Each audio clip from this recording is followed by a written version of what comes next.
돈을 버는 다양한 방법, 재테크 기사와 돈 되는 정보로 투자의 기준을 제시해주는 머니쇼 시작합니다. 지난주 금요일 뉴욕 증시 3대 지수 모두 하락했습니다. 잠잠하나 싶었던 관세 전쟁이 다시 시작될 것이다라는 불안감 때문이었죠. 네, 트럼프 대통령이 유럽연합, 즉 EU를 향해서 50% 관세 부과 카드를 꺼내들었습니다. EU와의 협상이 잘 풀리지 않는다면서 현재로서는 대중관세 30%보다 더 높은 관세를 부과하겠다고 선언한 건데요. 관세 협상에 적국도 동맹도 없는 상황이 됐습니다. 게다가 애플, 또 삼성전자 등에도 생산 기지를 미국으로 옮겨야 관세 부담이 없을 것이다. 즉 바깥에서 만들어서 들어오는 것은 무조건 25%다. 이렇게까지 했습니다. 하지만 우리 시간으로 오늘 오전 좀 전에 유럽연합을 향한 50% 관세를 애초에 유예 기간이었던 7월 9일까지 유예하겠다고 다시 또 입장을 바꿨습니다. 트럼프 대통령의 관세 정책에 대해서 마음은 놓을 수 없지만 또 지금 나스닥 100 지수 선물은 1% 가까운 상승세로 또 트럼프 대통령의 태세 전환에 화답하는 모습입니다. 네, 지난주 금요일 국내 증시는 양시장 모두 떨어졌습니다. 코스피 약보합으로 거래를 마쳤고요. 2600선 회복은 하지 못한 상황입니다. 양시장 모두 상승 출발했습니다만 이제 하락 전환 이후 낙폭을 키워내는 양상이었죠. 미국 금융시장에 대한 불안이 완전히 진정되지 못한 영향이 컸던 것 같습니다. 또 이번 주에는 엔비디아 실적 그리고 미국의 경제지표 발표도 예정되어 있는 상황인 만큼 관세 전쟁이 다시 한번 또 재점화되면서 불확실성이 더 커지고 있는 상황이죠. 또 29일 한국은행 금융통화위원회도 있습니다. 긴장의 끈을 놓기는 쉽지 않을 것 같습니다. 네, 오늘 업종 돋보기에서는 AI 데이터 센터 증설을 비롯 미국과 유럽의 노후 전력망 교체 수요가 늘면서 수혜가 기대되는 전력기기, 전력 인프라 관련주에 대해서 짚어보겠습니다. 지금 보시고 계신 머니쇼는 SBS 비즈앱과 유튜브에서 실시간 시청이 가능합니다. 더 많은 국내 주식 정보 받아보실 분들은 카카오톡 채널 머니랩 추가하시기 바랍니다. 그럼 먼저 빠르게 돌아가는 글로벌 증시 상황부터 정리해볼까요? 최주연 아나운서 소식 전해주시죠. 양치기 소년 트럼프가 돌아왔습니다. 주말 사이에 트럼프 대통령은 당장 다음 달부터 유럽연합의 50%의 폭탄 관세를 고려 중이라고 밝혔는데요. 조금 전 또다시 EU에 대한 관세 시한을 유예하기로 말을 바꿨습니다. 잊을만 하면 오락가락한 행보를 보이는 걸 보면 임기 내내 관세 불확실성이 지속될 수 있다는 분석이 과언이 아닐 수 있겠습니다. 지난 금요일장 시장 리뷰부터 하면 금요일장은 트럼프의 새로운 관세 카드에 일제히 하락으로 마감했습니다. 다우지수는 0.61% 내렸고요.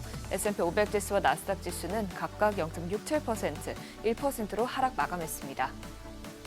빅테크 기업들이 직격탄을 맞았습니다. 그중 애플이 가장 큰 불똥을 맞았는데요. 트럼프 대통령이 팀 쿡 CEO를 꼭 집어서 언급하면서 미국에서 판매되는 아이폰을 반드시 미국에서 제조해야 한다면서 그렇지 않으면 최소 25%의 관세를 부담해야 한다고 압박했습니다. 최근 애플이 공급망을 중국에서 인도로 옮기고 있는데 이에 대해서 트럼프 대통령이 이 전략마저도 제동을 거는 건데요. 이 소식에 애플은 이날 3% 넘게 급락했고요. 이로써 애플은 7거래일 연속 하락세를 이어갔습니다. 또 엔비디아는 이날 호재가 많았음에도 불구하고 동반 하락세를 보였고요. 나머지 기업들도 모두 1% 이상 큰 폭으로 떨어졌습니다. 시총 6위부터도 대부분 하락했는데요. 기술주 중에서는 테슬라가 0.5% 떨어지면서 그나마 낙폭이 적었고요. 그래도 경기 방어주 역할을 하는 월마트가 이날 0.43% 상승세를 보였습니다. 이렇게 시장의 불안감이 감돌았던 것은 조금 전 언급했던 대로 트럼프 대통령이 새로운 관세 위협을 내놨기 때문인데요. 그는 소셜미디어를 통해서 EU와의 무역 협상이 전혀 진전이 없다면서 당장 6월 1일부터 EU 제품에 대해서 직접적인 50% 관세를 권고한다고 밝혔습니다. 다만 조금 전 트럼프 대통령은 다시 기자들에게 EU와 아주 좋은 통화를 했고 관세 부과 시한을 연기하기로 합의했다고 밝혔는데요. 다시 이렇게 EU와의 무역 협상에 숨통이 트인 만큼 현재 3대 지수는 프리마켓에서 일제히 뛰어오르고 있습니다. 하지만 그럼에도 불구하고 일각에서는 관세 정점이 지났다고 보기는 어렵다는 입장을 내놓고 있는데요. 캐피털 이코노믹스는 앞으로 몇 달 동안 중요한 변수가 있다면서 상호관세 유예 마감 기한 이후 다시 시장 변동성이 커질 수 있어 주의해야 한다고 밝혔습니다. 또 연준 내부에서도 신중론이 계속 나오고 있는데요. 오스탄 골스베이 연은 총재는 자신의 담당 지역의 기업들이 관세 일관성에 대해서 우려를 표하고 있다고 말하면서 관세로 인해서 스태그플레이션 효과가 나타날 경우 이는 중앙은행의 가장 최악의 시나리오라면서 금리 인하에 대한 신중론을 유지한다는 점을 밝혔습니다. 다시 떠오른 트럼프의 관세 폭탄에 미국 자산시장도 휘청였습니다. 지난주에 재정적자 확대 우려로 국채금리가 5%를 뛰어넘는 등 연일 급등세를 보였었는데요. 후반으로 갈수록 다시 트럼프 대통령의 관세 위협이 나오고 단기 급등에 따른 레벨 부담으로 상승폭을 줄이는 흐름이 나타났습니다. 결국 30년물 금리는 5.03%까지 내려왔고요. 10년물 금리 역시 4.5%를 소폭 웃도는 수준을 나타냈습니다. 다만 이번 주는 4일 연속으로 2년물부터 7년물까지 국채 입찰이 진행되는 만큼 중단기물마저 수요가 부진한 것으로 나오면 국채 수익률이 또다시 급증할 수 있어 주목해봐야겠습니다. 달러도 새로 나온 관세 위협으로 약세 압력이 더욱 커졌습니다. 지난주에 간신히 100선을 회복했던 달러는 금요일장에서 1% 가까이 떨어지면서 99선 초반에서 마감됐는데요. 이는 2023년 12월 이후 가장 낮은 수준입니다. 또다시 안전자산에 대한 투자 열기가 살아나자 금은 나홀로 강세를 보였습니다. 금 선물은 장중 2%까지 상승하면서 2주 만에 고점을 찍었습니다. 또 국제유가는 장 초반 관세 부과 소식에 큰 폭으로 하락했지만 미국과 이란의 핵 협상이 부진하다는 소식에 상승 반전했습니다. WTI와 브렌트유는 각각 모두 1% 오르면서 마감했습니다. 그러면 이번 주에 주목할 이벤트들도 살펴보시죠. 이번 주는 증시 양방을 가를 주요 이슈들이 많은데요. 우선 핵심 이벤트는 현지 시간 수요일 장 마감 후에 나올 엔비디아의 실적 발표입니다. 일단 최근 엔비디아의 여러 빅들이 나온 만큼 기대감 자체는 높은 상황인데요. 만약 젠슨 CEO가 트럼프 행정부의 중국 수출 통제 등을 이유로 엔비디아 반도체 출하가 차질을 빚고 있다고 시사할 경우 상황이 달라질 수 있어 예의주시해야겠습니다. 이번 주에는 무게감 있는 경제 지표들도 여러 나오는데요. 현지 시간 30일에는 PCE 물가지수가 나옵니다. 이번 달에는 PCE 물가가 0.1% 올랐을 것으로 전망되고 있고요. 개인 소득은 0.3%, 개인 지출은 0.2% 증가했을 것으로 추정되고 있습니다. 현재 시간 29일에는 1분기 GDP 잠정치가 공개되는데요. 지난달 발표된 첫 번째 추정치 마이너스 0.3%가 상향 조정될지 지켜봐야겠습니다.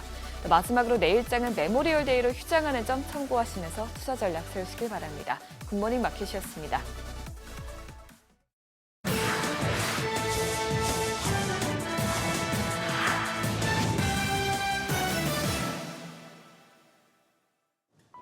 외신이 주목한 주요 이슈들 짚어보겠습니다. 먼저 로이터 통신입니다.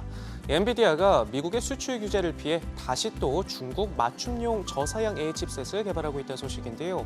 이번엔 최근 수출이 막힌 H20 모델보다 훨씬 낮은 가격에 저가형 블랙벨을 출시할 예정으로 이르면 다음 달부터 대량 생산에 나설 계획인 것으로 전해졌습니다.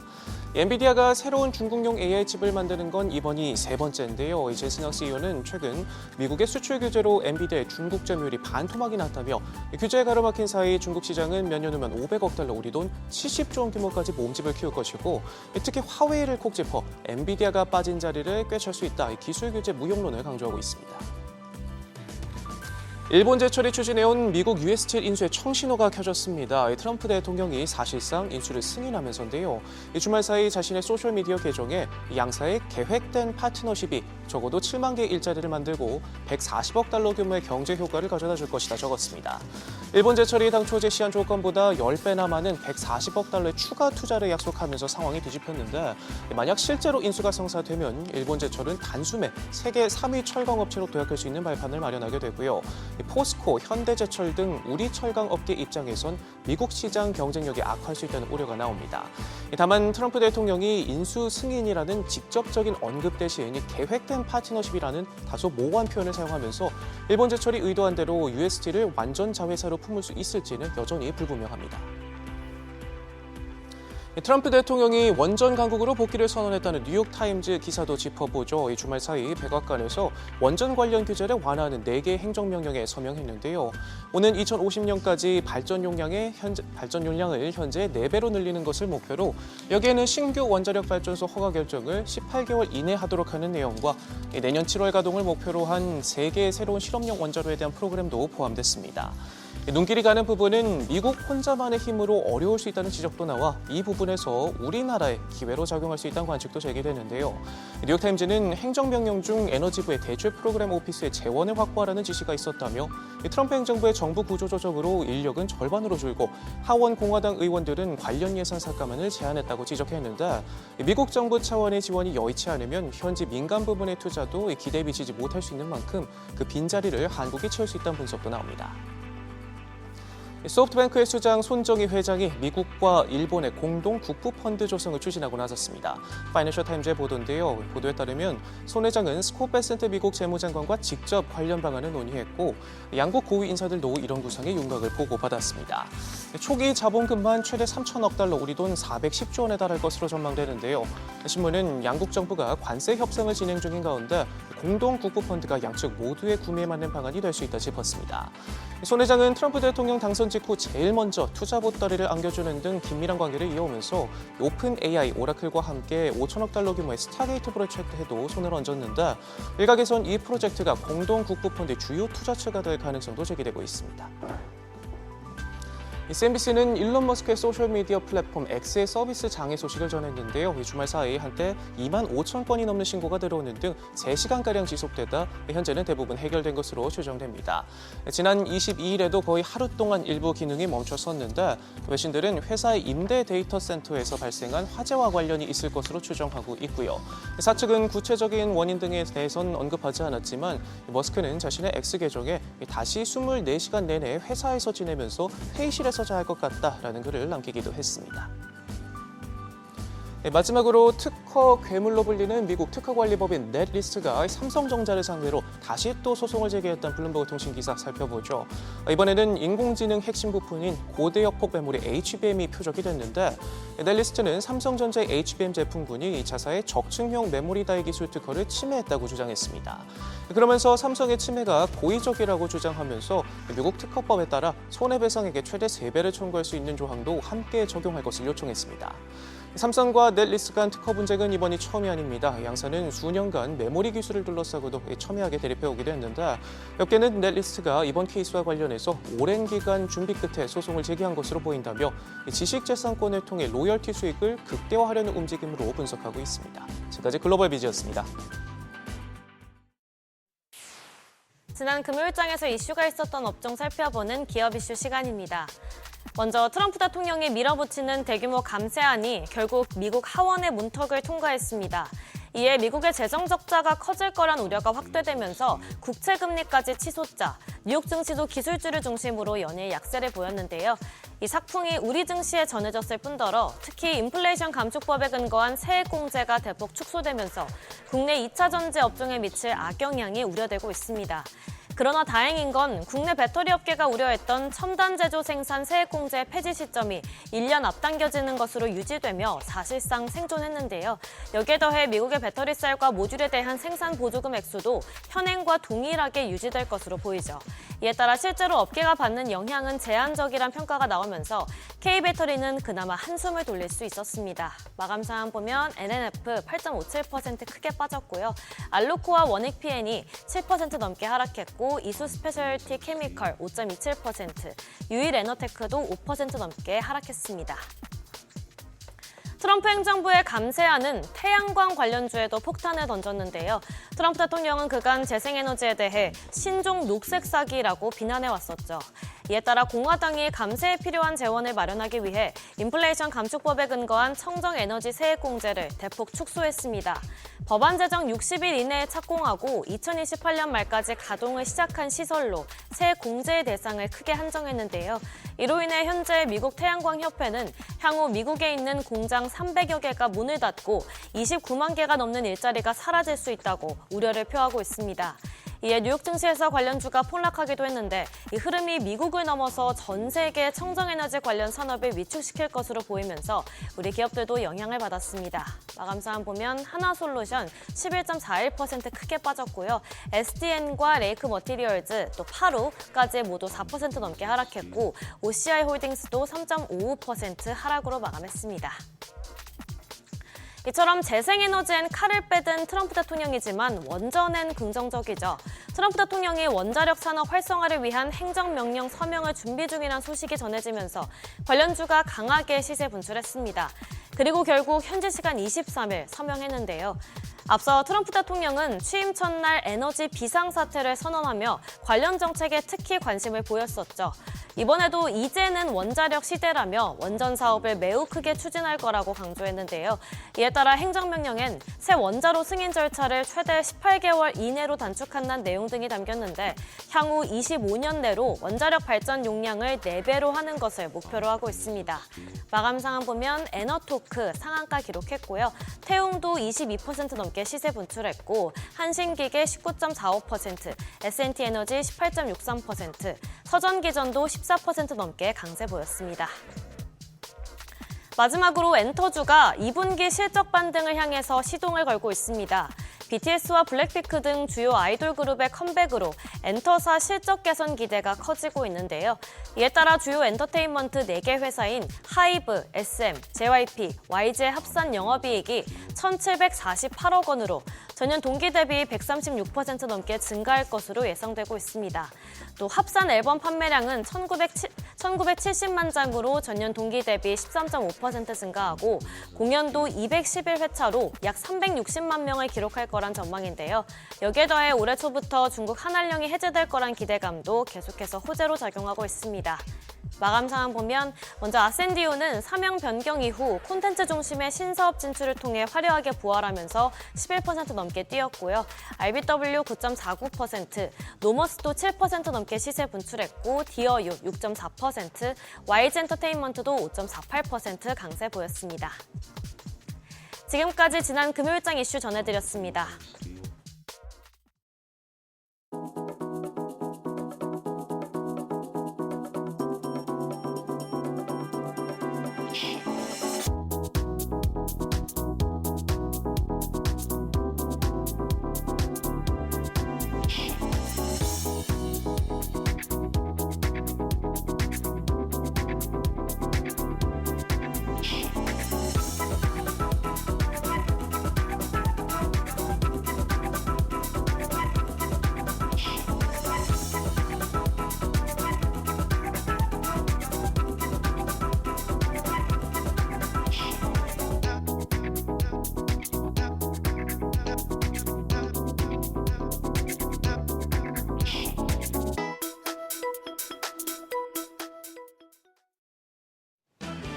지난주 국내 증시는 6주 만에 반락하면서 코스피 2600선 아래로 내려왔습니다.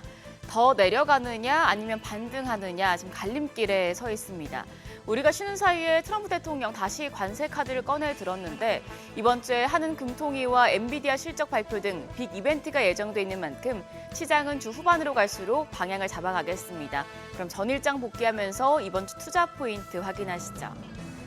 지난주 금요일 양시장 상승 출발했지만 결국 소폭으로 내렸습니다. 코스피가 약보합 수준, 코스닥은 0.2% 하락했습니다. 앞서 미국 국채금리 하락은 반등 요인이었지만 트럼프 감세한 리스크가 반등을 제한했습니다. 또 시총이 큰 기업들 중에 타격을 받는 기업들이 더 많다 보니 지수가 플러스를 내긴 쉽지 않았습니다. 조금씩 순매수하던 외국인들의 관망 심리가 강해진 점도 부담이었습니다. 메이저 수급 주체 모두 코스피에서 팔자 포지션 취했습니다. 외국인이 600억 원 가까이 팔아냈고 기관도 1,000억 원 넘는 매수 우위였습니다. 개인만 홀로 1,300억 원 넘게 순매수했습니다. 코스닥 시장에서도 외국인은 매도 우위였습니다. 300억 원 가까이 팔아냈고요. 반면 기관은 250억 원 순매수, 개인도 400억 원 넘는 사자세를 나타냈습니다. 코스피 시총 3위 땅에 서는 상승 종목이 SK하이닉스와 KB금융 2개에 불과했습니다. 관세와 환율 하락 충격에 자동차 대표주가 모두 약세였고요. LG에너지솔루션도 2.3% 하락했습니다. 특히 삼성바이오로직스가 6% 가까이 빠지면서 지수 하락 기여도가 가장 컸습니다. 기업 분할에 대해서 주주 가치를 훼손할 수 있다는 우려가 불거진 영향이었습니다. 코스닥 시총 3위단 빅5 쪽이 약했습니다. 트럼프 감세안과 관세 우려로 2차 전지 대표주인 에코프로 형제 나란히 5% 가까이 조정을 받았습니다. 반면 펩트론과 파마 리서치 등이 상승하면서 제약 바이오 대표주 내에서도 희비가 갈리는 모습이었습니다. 환율은 약달러 기조를 이어가면서 1,370원대까지 내렸습니다. 정규장 마감 시간 달러 기준 5원 70전 내린 1,375원 60전에 거래를 마쳤습니다. 그리고 야간 거래에선 더 크게 내리면서 1,360원대로 7개월 만에 가장 낮은 수준으로 떨어졌습니다. 미국 재정 건전성 우려에 한미 당국이 환율 협상에 나섰다는 소식까지 더해지면서 달러는 약세, 상대적으로 원화는 강세를 보이고 있는데요. 역외 환율은 1,365원 70전입니다. 오늘 외환 시장 1,360원 중반대에서 출발하면서 환율 하락에 수혜를 받거나 타격을 받는 종목들 희비가 또 한 번 갈릴 수 있겠습니다. 코스피가 다시 2,600선 아래 박스권에 갇힌 가운데 이번 주 굵직한 이벤트들이 지수 방향성에 중요한 역할을 하겠습니다. 가장 중요한 일정들은 목요일에 몰려 있는데요. 목요일 새벽에 엔비디아가 실적을 발표합니다. 엔비디아는 그래픽 처리 장치의 중국 수출 제한 등이 실적에 부정적인 영향을 낼 수 있는데 만약 시장 전망을 뛰어넘는 좋은 실적을 낼 경우에는 이전보다 반도체주 전반에 더 큰 훈풍이 될 수 있겠습니다. 그리고 한국은행 금융통화위원회도 열립니다. 1분기 한국 경제가 마이너스 성장했던 만큼 기준금리 인하에 무게가 실리고 있습니다. 금요일에는 미국 기준금리 결정에 큰 영향을 미치는 PCE 물가 지수가 발표되고요. 그리고 임상종양학회가 개최됩니다. 임상종양학회 참가하는 국내 제약바이오 기업들에는 큰 모멘텀이 되겠습니다. 한편 오늘은 한국은행이 디지털 화폐 관련 회의를 엽니다. CBDC 관련 종목들 주목받을 수 있겠습니다. 한편 금요일 시간외 거래에서는 코로나19 관련주가 강했습니다. 중화권에서 코로나19가 확산되고 있는데 미국에서까지 최근 유행하고 있는 코로나19 변이가 발견됐다는 소식 때문입니다. 코로나19 관련주들 상승세가 이어질지 확인이 필요하겠습니다. 그럼 넥스트레이드 프리마켓 상황 보시죠. 우리가 쉬는 사이에 뉴욕 증시 유럽연합에 50%의 관세를 부과하겠다던 트럼프 대통령 발언에 3대 지수가 일제히 하락했었죠. 그런데 오늘 새벽에 관세를 또 7월 9일까지 유예한다고 발표했기 때문에 우리 시장에 어떤 영향을 줄지 주목되고 있었는데요. 일단 프리마켓에서는 대체로 종목들, 빅5 종목들 약세 보여주고 있습니다. 유가증권 시장에서 삼성전자 1% 가까이 내리면서 거래가 53,700원, SK하이닉스가 0.5% 약세로 19만 8,900원, 19만 9천원대 거래됩니다. 삼성바이오로직스만 0.69% 오름세 기록하고 있고요. LG에너지솔루션은 0.19% 하락하며 26만 7,500원, 한화에어로스페이스도 0.72% 약세입니다. 거래가 82만 4천원으로 집계되고 있습니다. 코스닥 지금 빅5 종목들도 좀 흐름은 비슷합니다. 알테오젠이 보합인 걸 제외하면 나머지 종목들은 약세 보여주고 있는데요. 에코프로비엠 1.56% 추가 하락합니다. 거래가 82,300원이고요. HLB가 0.38% 내림세로 53,100원, 에코프로가 1.53% 하락하면서 38,700원, 그리고 레인보 로보틱스까지도 1% 가까이 조정받고 있습니다. 거래가 26만 2,500원으로 집계됩니다. 여기까지 프리마켓 점검했습니다. 시장이 2,600선을 반납한 뒤에 다시 돌파하지 못하고 있습니다.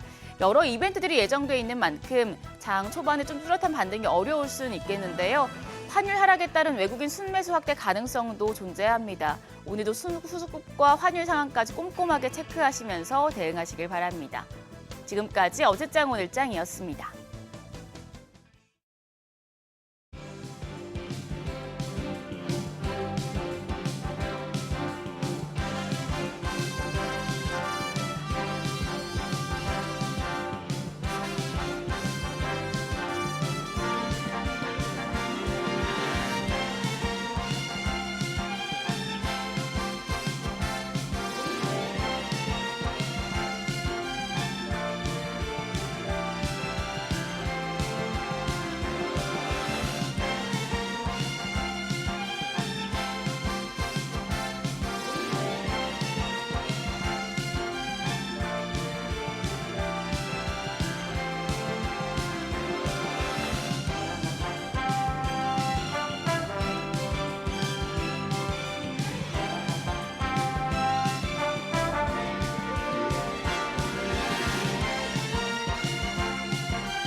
시간 8시 26분 향이 갑니다. 지금 보시고 계신 머니쇼는 SBS BG앱과 유튜브에서 실시간 시청이 가능합니다. 특히 SBS BG앱 다운로드 받으셔서 시청하시면 다양한 정보 확인해 보실 수 있고요. 더 많은 주식 정보 원하시는 분들은 카카오톡 채널에서 머니를 검색하셔서 친구 추가하시면 됩니다. 역시나 트럼프의 입이 문제네요. 예. 아니 유럽 연합하고 이 관세 협상이 잘 진행되지 않는다면서 당장 50% 관세 부과하겠다고 하더니 또 7월 9일까지 다시 통화 잘했으니까 유예하겠다. 아, 이제 진짜 트럼프 대통령 쉴드 쳐주기도 힘드네요. 그러니까요. 어지간하면 좋게 얘기했는데 저는 예. 갈수록 이제 진짜 신뢰가 떨어집니다. 아니 저 두툼한 오겹살을 구워도 저렇게까지 빨리 뒤집진 않을 텐데 하다못해 파전을 구워도 이거는 뭐 약간 손바닥 뒤집듯이 한다는 거죠. 예, 그러니까요. 처음부터 시장은 약간 블러핑이다 이렇게 봤고 그동안에 이제 어느 정도 했으니까 EU 쪽에서 전혀 성의를 안 보이니까 또 저렇게 한번 세게 때리는구나. 네. 아니 중국하고 30%까지 낮췄는데 EU에다가 50%. 50%라니. 네. 뭐 그러니 반신반의했습니다만 금요일 날 어쨌거나 주말 그 흐름과 또 애플하고 삼성에도 관세 25% 얘기가 나오면서 시장이 충격을 받긴 받았는데 오늘 뭐 미모리얼 데이 현충일택이죠. 그래서 휴장합니다만 이제 트럼프 대통령 발언을 바꾸니까 지금 지수선물 흐름은 또 올라가고 있습니다. 그런데 금요일 날 1% 빠지고 지금 1% 오르면은 높은 데서 1% 빠진 다음에 또 낮은 데서 1% 오르니까 다르죠. 좀 느낌이. 예. 예. 그러나 어쨌거나 아침에 분장실에서 고민하다가 그냥 빨간 넥타이로 택했습니다. 우리 시장 금요일 날 지수 버건디인데요. 레드 아니고 버건디인데요. 그러니까 약간 이 중립적인 느낌이에요. 약간 아니, 근데 피해갈 수 있는 약간 그런. 또 파월 의장이 프린스턴 대학인가 거기 네. 가서 또 그 축사를 하는데 무슨 뭐 통화 정책 관련해서는 전혀 얘기 없이 whatever it takes를 거기다 또 쓰더라고요. 아. 그 유명한 마리오 드라기의 그 네. 우리는 뭐라도 하겠다 2011년인가 그때 했던 그래서 민주주의를 지키기 위해서는 그리고 내가 잘 살았다고 학생들한테 졸업생들한테 내가 인생 잘 살았다고 생각하려면 뭐라도 해야 된다. 이 민주주의를 지키기 위해서는 하면서 또 그 표현을 쓰는데 딱 듣는 순간에 당신이 뭐라 해도 나는 내 갈 길 가겠어 하는 느낌. 그렇죠. 트럼프가 네. 아무리 금리나 압박을 해도 그래서 뭐 그 연설 소식 기사 보고 나서는 오늘은 또 파월에 또 살짝 감명받고 파월이 좋아하는 색깔 넥타이 맸습니다. 바로 레드에서 버건디로 네. 인정하시는 거예요. 네. 네, 자 오늘 함께 해주실 분 모셔보겠습니다. 레그넘 투자자분의 이춘광 대표님 함께합니다. 어서 오세요. 어서 오세요, 대표님.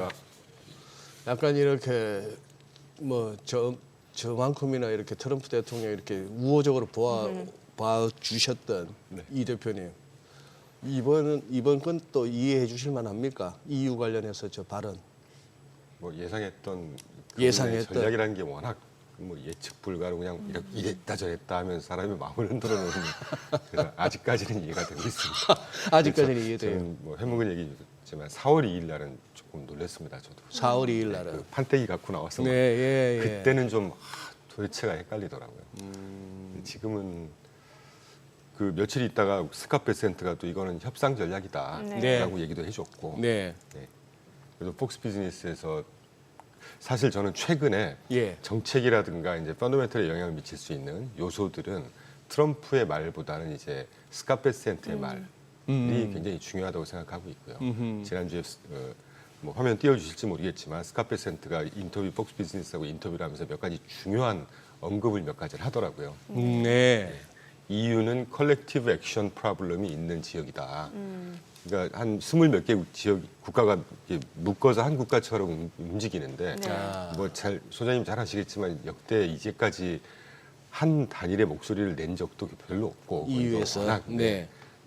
그 어떤 뭐라 그럴까요? 그 의견 통일을 내기 힘든 지역들이지 않습니까? 이제 네. 그걸 꼬집고 있고 네. 네.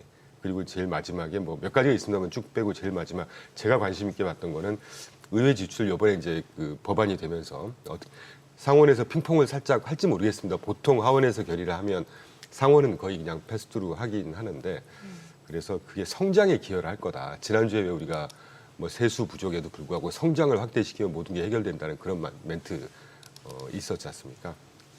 그런 내용을 다시 한번 얘기해 줬고, 마지막 SLR 규제 완화에 매우 가까워졌다. 여름 이후에 예상하고 있다. 이따가도 소개해 드릴 수 있으면 좋겠는데, 지금의 채권 문제, 무슨 만기 도래 문제, 그다음에 채권을 더 발행해서 그래서 지금 10년물, 30년물 금리가 5% 찍고 막 이런 시장의 상황인데, 그거를 잠재울 수 있는 여러 가지 키워드 중에 하나를 지금 던져준 거라고 생각하고 있거든요. 네. 그래요. 예.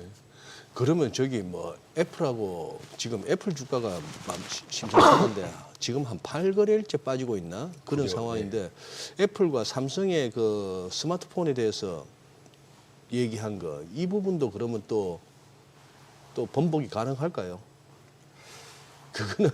그거는 리쇼링 일환으로 리쇼링 지금 문제라서. 얘기를 한 거지 않습니까? 국내 일자리, 저소득층, 소득 기반 확보 이런 거하고 맞물려 있기 때문에 그건 좀 진심이 아닌가 하는 생각이 들어요. 오늘 우리 삼성전자는 어떻게 반응할 것 같습니까? 그 뉴스에 조금 안 좋지 않겠습니까? 안 좋으면 안 되는데 지금 안 좋으면 지금 우리 삼성전자는 주가가 지금 아주 그러게요. 기술적으로 좀 위태로운 상태인데 다시 5만 원대 후반 정도 지금 조금 와 있긴 한데, 그런데 최근에 이제 저희 포트폴리오가 사실은 네. 개연성은 떨어지지만 저희가 이제 미국 자산에 투자를 하고 있는 포트폴리오를 갖고 있잖아요. 예. 최근에 원화 강세가 연초에 한 5.6% 지금 강세가 됐습니다. 그러니까 예. 저희처럼 달러 자산을 갖고 있는 데는 증권 그러니까 ETF의 가격의 상승에도 불구하고 이제 그 달러 자산이 하락을 했다는 얘기니까 그런 거 보면 당분간 외국인들이 다시 다 탈한국하고 이러기에는 이 원화 강세가 살짝 매력적인 흐름이기 때문에 뭐 수급에도 그렇게 나쁜 영향이 있지는 않을까. 제가 뭐 한국 시장을 항상 보고 있지는 않지만 네. 그런 느낌은 좀 들더라고요. 그러니까 환율만 놓고 봤을 때는 국내 증시에서 자금 이탈 우려가 큰 상황은 네, 아니다. 그런 느낌이 듭니다. 그러면 그 대표적인 삼성전자가 또 증시를 대표하는 종목이니까 네. 뭐 개별적인 이슈는 좀 안 좋다 하더라도 그러니까 이게 예. 조금 더 이게 마이그레이션이 상쇄되는 효과가 되겠죠. 있을 수 있다. 그런 정도 느낌을 갖고 있습니다. 네. 그래요. 지금 감세한 이슈도 있잖아요. 감세한 예. 맞아요. 굉장히 중요하죠. 예. 그 지난 제가 2월인가부터 출연을 했는데 두 번째 출연했을 때 제가 이 TCJA 법안이라고 그래서 Tax 네. Cut and Jobs Act를 소개드렸던 기억이 네. 있습니다. 트럼프 일기 때에 네, 일기 때 네, TCJA 법안인데 네. 이번에 이제 감세안이 일기 때 TCJA 법안의 대부분의 내용을 뭐 연관을 시켜준다든가 조금 더 완화를 해준다든가 또 반대로 조금 더 이렇게 초고소득자 그러니까 이를테면 연봉 50만 달러 이상 분들한테는 공제액을 좀 제한을 해준다든가 이런 내용을 담고 있는데 말씀 나온 김에 소개를 간단히 좀 드리면 이번에 하원 그 5월 20일 날 통과한 트럼프 감세안 주요 내용을 보시면 2017년도에 발동됐던 TCJA 법안 세금 감면 연장했습니다. 주 내용은 자녀세액 공제를 그 20만 달러, 소득 상한 20만 달러로 기존에 2,000달러였던 걸 2,500달러로 확대를 해준 거가 있고요. 65세 이상, 그러니까 어르신들이죠. 어르신들에 대한 추가 세금 공제를 4,000불을 연 더 해주겠다는 겁니다. 그러니까 국민들한테 굉장히 유리한 감세안이죠. 4,000불 연사 그러니까 예, 기존 예, 65세 공제에다가 이상. 플러스 4,000불을 더 네네네. 해주겠다 이런 내용이 들어가 있고요. 세액 공제인 셈이죠. 네네. 네네. 그리고 이제 개인소득세 아시겠지만 39.7%인가 했던 걸 지난 일기 때 37%로 다운을 시켰단 말이죠. 네. 그리고 법인세를 갑자기 생각이 안 납니다. 이 30몇 프로인가에서 21%로 지금 다운시켰었잖아요. 예. 이게 이제 25년도 일몰이 됐던 예정이었는데 이 두 개를 영구화시켜버린 거죠. 그리고 다시 강조드리지만 이 개인소득세 37%와 법인세 21%는 연방의 세금입니다. 네. 그러니까 전 주에 대해서 그냥 나라에서 때리는 세금인데 그 다음 솔트라고 그래서 스테이트 앤 그 로컬 텍스라고 그래서 주 및 네. 지방 정부에서 부과하는 세금이 또 있단 말이죠. 네네. 참고로 미국 전체 50개 주의 평균 주 정부 그러니까 솔트 이 솔트 평균이 한 7에서 8% 정도 된다고 해요. 그러니까 여기서 7, 8%는 뭐 재산세, 소득세, 판매세 이런 걸 합쳐가지고 부과를 하는데 그중에 가장 높은 주가 뭐 뉴욕주라든가 캘리포니아주 같은 경우는 13.3% 정도를 떼고 있고 주세를 뉴욕주가 한 12%, 12.8% 그리고 하와이주가 한 11% 이렇게 때리고 있는데 이거를 여기에 대해서 이제 공제해주겠다는 게 솔트 공제라는 거거든요. 네. 솔트 디덕션이라고 해서 이거를 지난 1기 때는 원래 이 솔트 주 지방 정부세법이 제한이 없이 모두 다 연방 세금에 대해서 공제를 다 해주겠다는 게 계속 진행 중이었습니다. 1913년도부터. 근데 1기 때 이거를 좀 제한을 뒀었어요. 그러니까 다른 걸 깎아주는 대신, 그러니까 저는 좀 다른 얘기지만 트럼프가 무조건 퍼주고 막 이런 사람은 아니라는 거죠. 네. 이러면서 $10,000로 딱 제한을 했는데 요번에 이 연 공제 한도 $10,000를 $40,000로 대폭 상향 조정을 해준 겁니다. 그러면서도 아까 말씀드렸던 초고소득자에 대해서는 그러니까 예를 들면 연봉 뭐 $500,000 이상에 대해서는 33년도인가를 기억하는데 단계적으로 폐지를 해서 이 공제 한도를 무한정해 준 게 아니라 25% 제한을 두겠다. 이게 이제 네. 이런 주요 내용이고 뭐 메디케이드 쉽게 말씀드리면 연 80시간 이상 일을 해야 메디케이드 적용할 수 있도록 해줄게. 이것도 조금 제한을 둔 거죠. 그리고 예. 그다음에 국방보함자금, 국방예산 연 5% 이상 증액을 계속할 수 있도록 그 법적 근거를 마련했고 또 재미있는 게 이제 국경보안 외에 그 페트롤들 있을 거 아닙니까? 셰리프들 네. 있고 이렇게 막는 사람들. 그거를 그 바이든 정부 때 그런 그 거기서 드는 비용을 연방에서 지원을 안 해줬었나 봐요. 이거를 연방에서 연 $120억 그 정부에서 발생되는 비용을 연방에서 지원을 해주겠다 이런 법안 통과됐고 이제 부채 한도 아시겠지만 $4조 증액한 걸로 이제 법안에 담았고요. 그리고 이제 기타에서는 뭐 R&D 세액 공제 대폭 확대해주고 상속세 공제 한도도 인당 $1,300만 하니까 우리나라 돈으로 한 160, 70억 원 정도까지는 세금을 그냥 상속세 없는 걸로 상속세가 아예 없다. 예, 없는 거나 마찬가지죠, 사실은. 네, 네. 그걸 계속 유지하는 걸로. 그거에 대해서 또 비과세를 해준 걸로. 그리고 리쇼링이라고 해서 아까 왜 그 삼성전자, 애플 얘기할 때 사실은 리쇼링 정책에 따라서 2017년도 트럼프 1기 때부터 이 리쇼링을 굉장히 본격적으로 막 가동을 네. 했었잖아요. 그 이후에 리쇼링 이니셔티브라고 하는 민간단체에서 집계한 그 리쇼링과 FDI, Foreign Direct Investment이죠. 외국인들이 미국에서 직접 투자했을 때 발생하는 그 덕분에 발생했던 신규 일자리 수가 평균 연 20-30만 개 정도가 계속 창출이 되고 있습니다. 그러니까 노동시장이 아주 기반이 탄탄해지고 있는 것이죠. 그래서 이런 부분들은 좀 트럼프를 미국 입장에서는 미국인들 입장에서 칭찬해줘야 되는 그런 내용이죠. 그래서 그 리쇼링에 따라서 미국에 투자를 할 때 초기 투자비에 대해서 30%만큼 세액 공제해주겠다 이런 것들이 이제 주요 내용으로 담긴 법이죠. 그러니까 굉장히 중요한 법이었습니다 이번에. 예. 그래서 CBO에서 그 Congressional Budget Office라고 그래서 이제 의회 뭐 예산처 아니겠습니까? 거기서 발표한 공식적으로 발표한 향후 10년간 네. 적자 예상치가 총 $2.7조 정도 되겠다. 제가 이 말씀을 강조드린 이유가 주말에 지난 그 감세안 통과되고 나서 이제 우리나라 언론에서 뭐 $4조 뭐 3조에서 $5조 그런 게 예. 아니라는 거죠. CBO에서 공식적으로 $2.7조 예상된다. 그러면 이게 10년 동안이니까 연 2,700조 정도 700억 정도 되잖아요. 네. 2,700억 달러니까 우리나라 돈으로 한 300조 정도. 이따 소개드리겠지만 이 정도면 지금처럼 막 이 감세안 때문에 채권 국채 공급이 엄청나게 늘어나서 막 국채 금리가 5%, 뭐 7%, 6% 극단적으로 표현할 때는 이런 정도의 수준이 아니다. 뭐 이 정도 정리할 수가 있을 것 같습니다. 아까 상속세 면제 부분에서 $160억 하셨나요? $1,300만 우리나라 1,300만 달러. 돈으로. 1,300만 달러. 네. 우리 돈으로 이제 한 150억, 160억, 150억, 160억 그 정도다. 예, 예.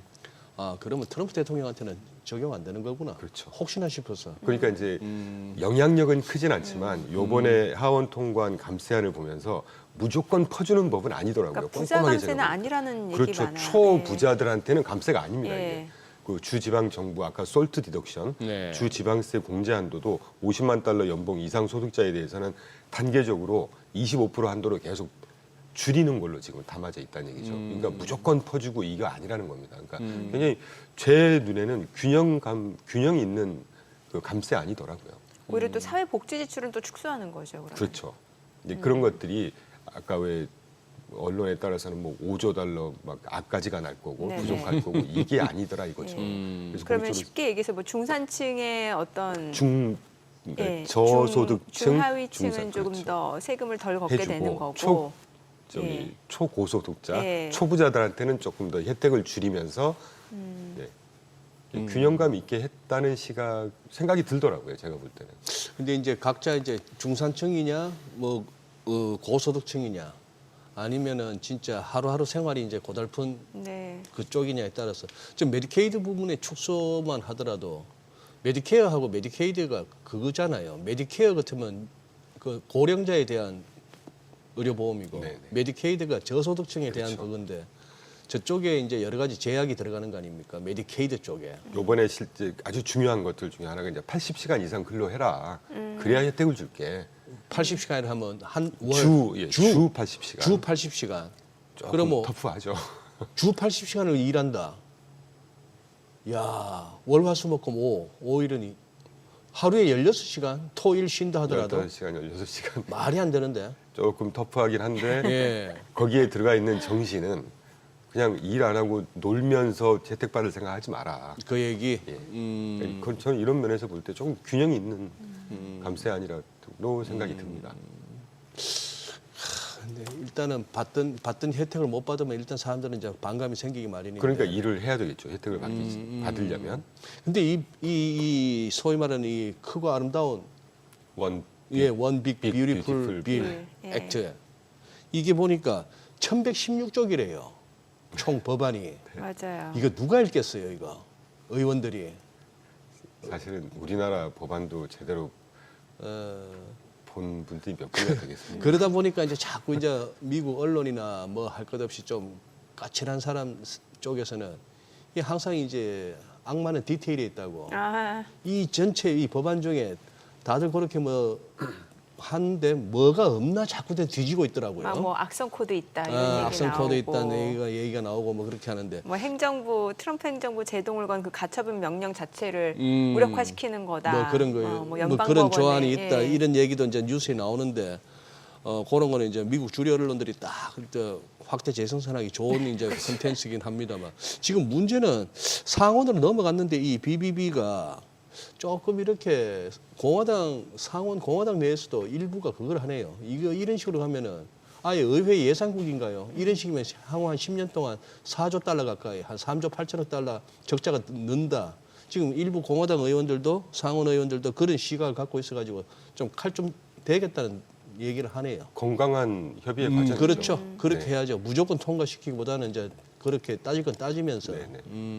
방금 다시 그렇게 한번 이게 좀- 숫자가 중요하기 때문에 이제 그 소장님께서 3.8조 달러라고 하셨는데 공식적으로 CBO 그러니까 Congressional Budget 예, Office에서 예. 공식적으로 2.7조 달러 아, 예상을 2.7조 달러? 아까 말씀 주셨어요. 아, 그래요? 저는 네. 그 숫자가 되게 중요하다고 보거든요. 네네네. 이게 잘못하면 막 4조, 5조 이러니까 막 예. 미국 재정이 파탄나고 아. 2.7조 달러면 저의 판단으로는 연 2,700억 달러니까 그렇게 무리한 숫자는 아니다. 이번에 또 그 부채 한도 4조 인상했고 예. 그리고 보편 실효관세 2.2%에서 10% 정도 때리면 예. 향후 10년 동안 3조 달러 정도, 3조 3천억 달러 정도의 관세 수입이 예상이 되거든요. 그걸 딱 상계하면 그렇게 무리한 숫자는 아니다. 뭐 시장에서 지금 걱정하는 게 어찌됐건 지금 그 국채 만기가 도래하는 시점이고 그럼 이게 리파이낸싱이 필요하다 굉장히 보니까 중요한 이슈입니다. 이율이 굉장히 중요한 거예요. 글쎄, 금리가. 그렇죠. 그런데 이런 식으로 이제 감세안이 통과되면 어찌됐건 간에 미 정부는 국채를 발행해야 되는 상황이고 그 발행 규모가 달라진다라는 것뿐인 거고. 그렇죠. 그럼 이게 실질적으로 어느 정도 규모의 국채 만기가 도래하는지도 알아봐야 될 것 같아요. 굉장히 중요하고요.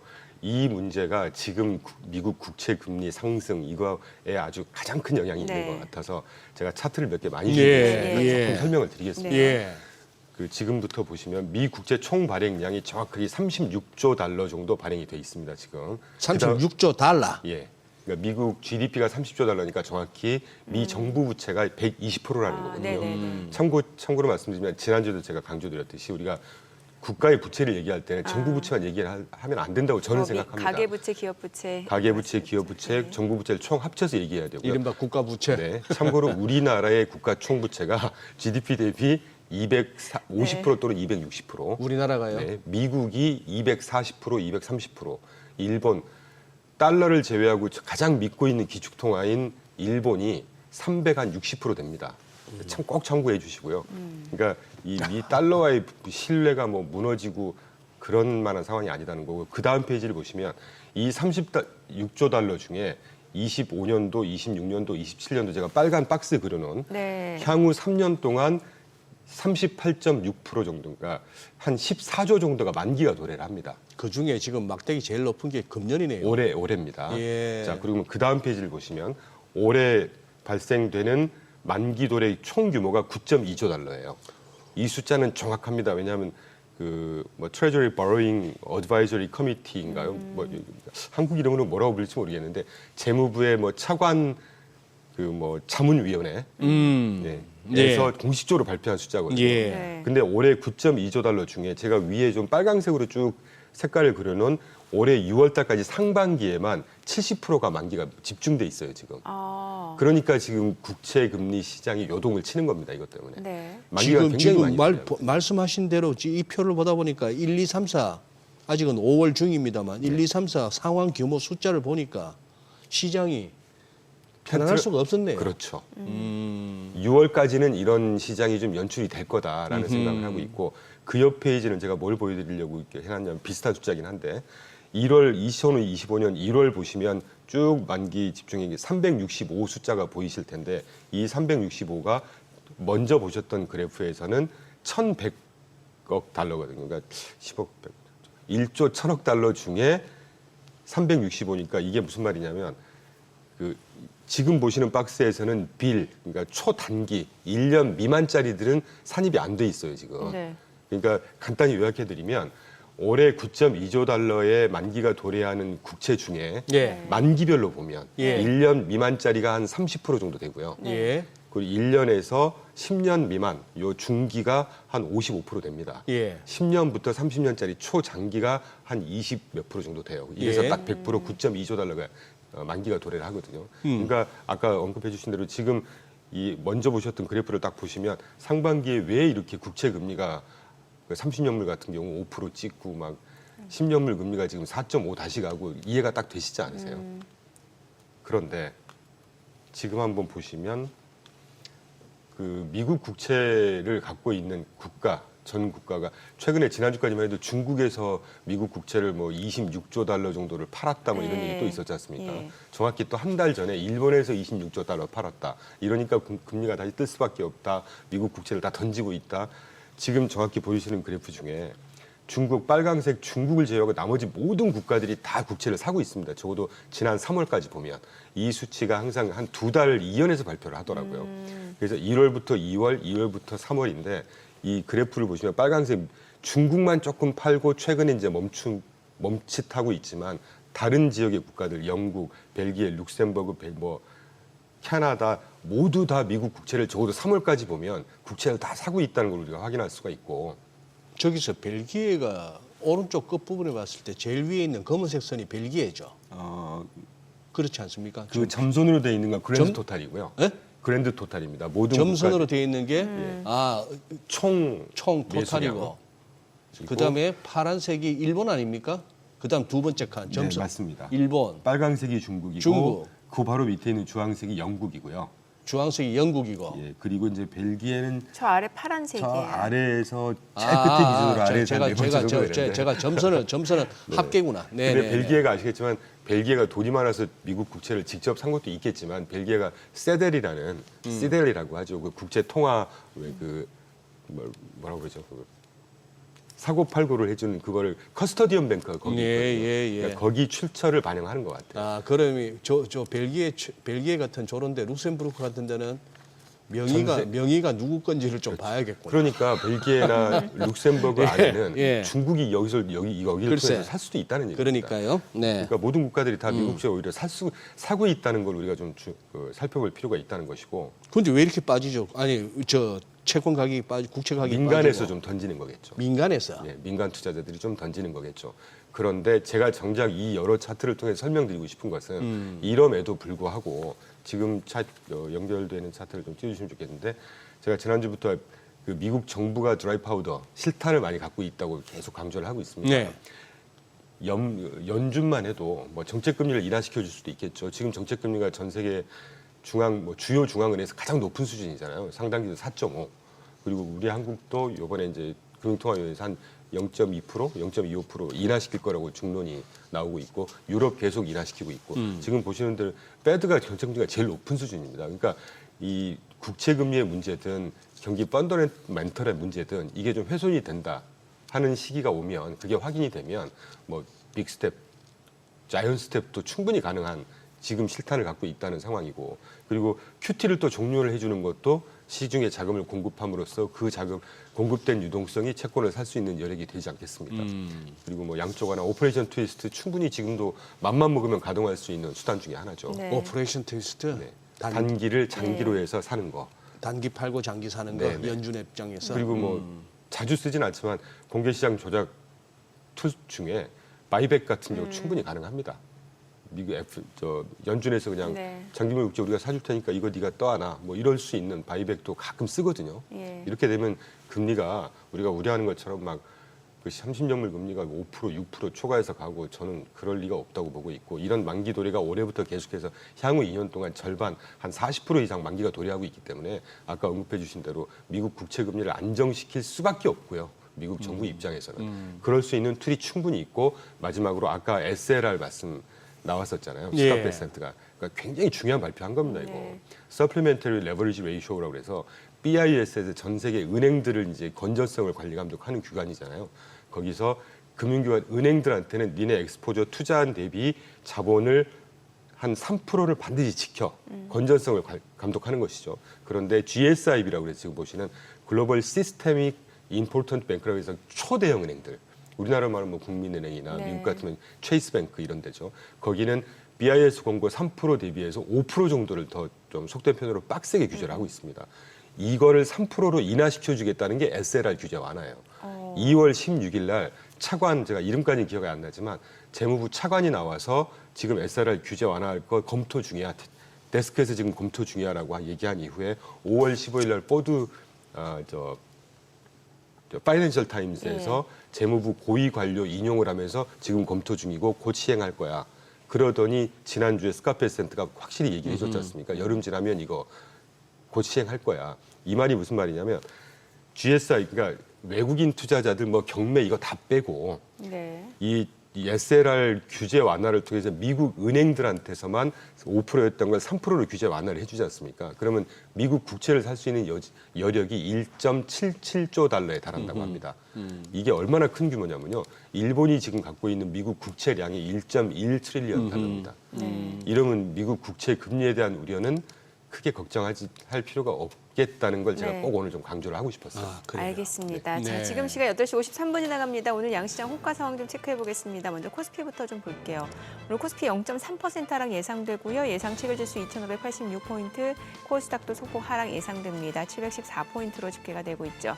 시가총액 상위 종목 예상가 보겠습니다. 삼성전자가 지금 현재 0.3%가량 하락 예상되고요. 호가는 54,000원. SK하이닉스 보합 예상되고요. 삼성 바이오로직스가 0.8% 상승 출발 예상됩니다. 호가는 102만 5천 원. LG 에너지솔루션 0.9% 하락 예상됩니다. 예상가 26만 5,500원이고요. KB금융은 1% 상승 예상됩니다. 현대차가 소폭 보합권 예상되고요. 하나 에어로스페이스가 약보합 출발 예상됩니다. 호가 82만 9천 원. 삼성전자 우선주 0.7% 하락 예상되고요. HD현대 중공업 보합 예상됩니다. 기아가 2.9% 하락 예상되고요. 지금 호가는 84,500원으로 나타나고 있습니다. 코스닥 시가총액 상위 종목 예상가 보겠습니다. 알테오젠 오늘 소폭 상승 예상됩니다. 호가는 32만 4천 원. 에코프로가 각각 2% 안팎의 약세 출발 예상됩니다. 호가 81,500원, 38,550원이고요. 38,550원이고 HLB가 약보합 출발 예상되고요. 펩트론이 2% 상승 예상됩니다. 호가는 22만 5천 원. 휴젤이 오늘 0.5%가량 상승 예상됩니다. 지금 호가 36만 1천 원이고요. 레인보우 로보틱스가 1% 하락 예상됩니다. 예상가 26만 1,500원. 파마리서치, 미가캔바이오, 클래시스 모두 소폭 상승 예상되고 있습니다. 이제 개장까지 5분가량 남았습니다. 오늘 양시장은 일단 보합권 출발 예상되고 있고 일단은 뭐 주말 사이에 나온 이슈들이었잖아요. 트럼프가 유럽연합에 네. 집행하겠다라는 관세 자체가 50%였다가 다시 7월 9일까지 유예하겠다. 그러다 보니까 그 재료 자체는 시장에 큰 영향을 미치지 않을 것으로 예상은 되네요. 예. 그러니까요. 금요일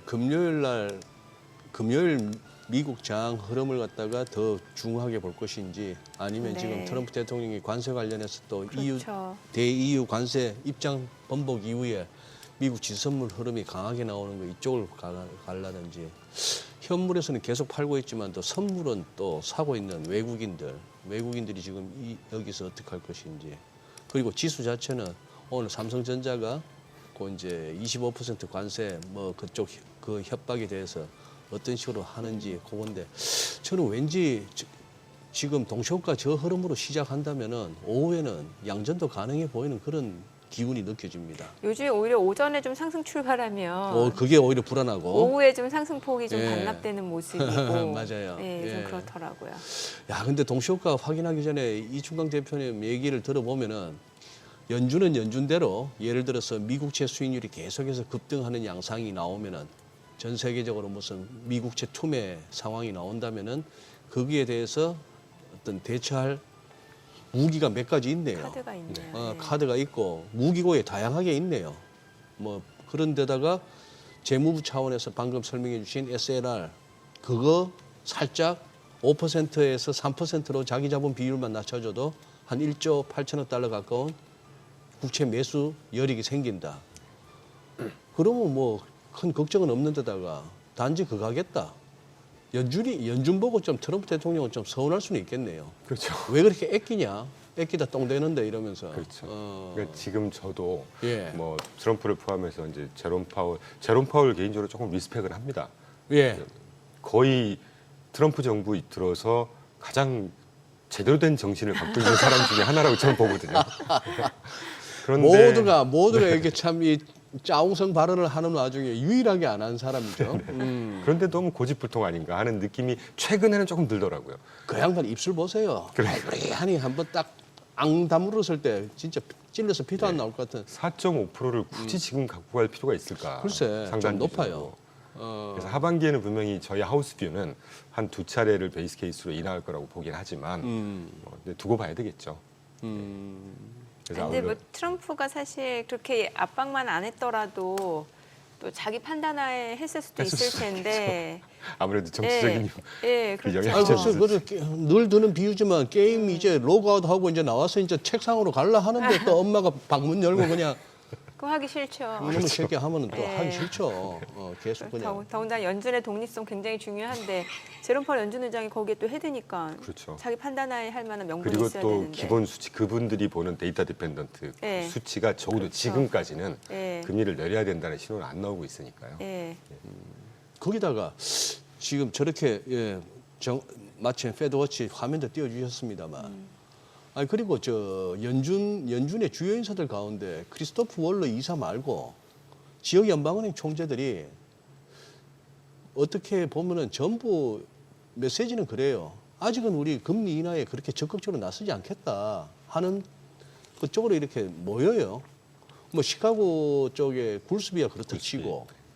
뭐 세인트루인스도 그렇고 등등으로 해서 보면은 아직까지 우리가 뭐 급하게 금리 인상이 나설 그거 있느냐 하는 건데 지금은 좀 일견 이해는 됩니다. 왜냐하면 관세 때문에 이게 이 물가 불확실하니까. 상승이라는 게 분명히 올 텐데 저는 개인적으로 우리가 보통 물가 상승하고 인플레이션을 구분을 하잖아요. 네. 물가 상승은 일시적인 어감, 인플레이션은 이 물가 상승이 계속해서 지속적으로 오는 게 인플레이션인데 예. 저분들이 보는 건 인플레이션을 걱정하는 거고 그런데 이제 저는 개인적으로 앞으로 이 관세 때문에 올 이 물가 상승이 일시적일 거로 끝날 거라고 저는 기대는 하고 있지만 저분들도 우려를 하겠죠. 그러니까 계속 스테이트먼이나 인터뷰에서 항상 하는 표현이 이제 이게 얼마까지 있을지 두고 봐야 되겠고 불확실하다 지금 이 영향이 얼마까지 파장이 미칠지를 이제 그런 면에서 좀 보수적인 스탠스를 가져가는 거라고 볼 수가 있을 것 같아요. 그러니까 당연한 스탠스인 것 같고요. 예. 근데 이제 하반기에 적어도 아마 6월 달에 발표되는 수치부터는 물가 지표든 뭐 이번 주 또 PCA 발표되지만 네. 이번 주까지는 PCE도 문제 없을 것 같아요.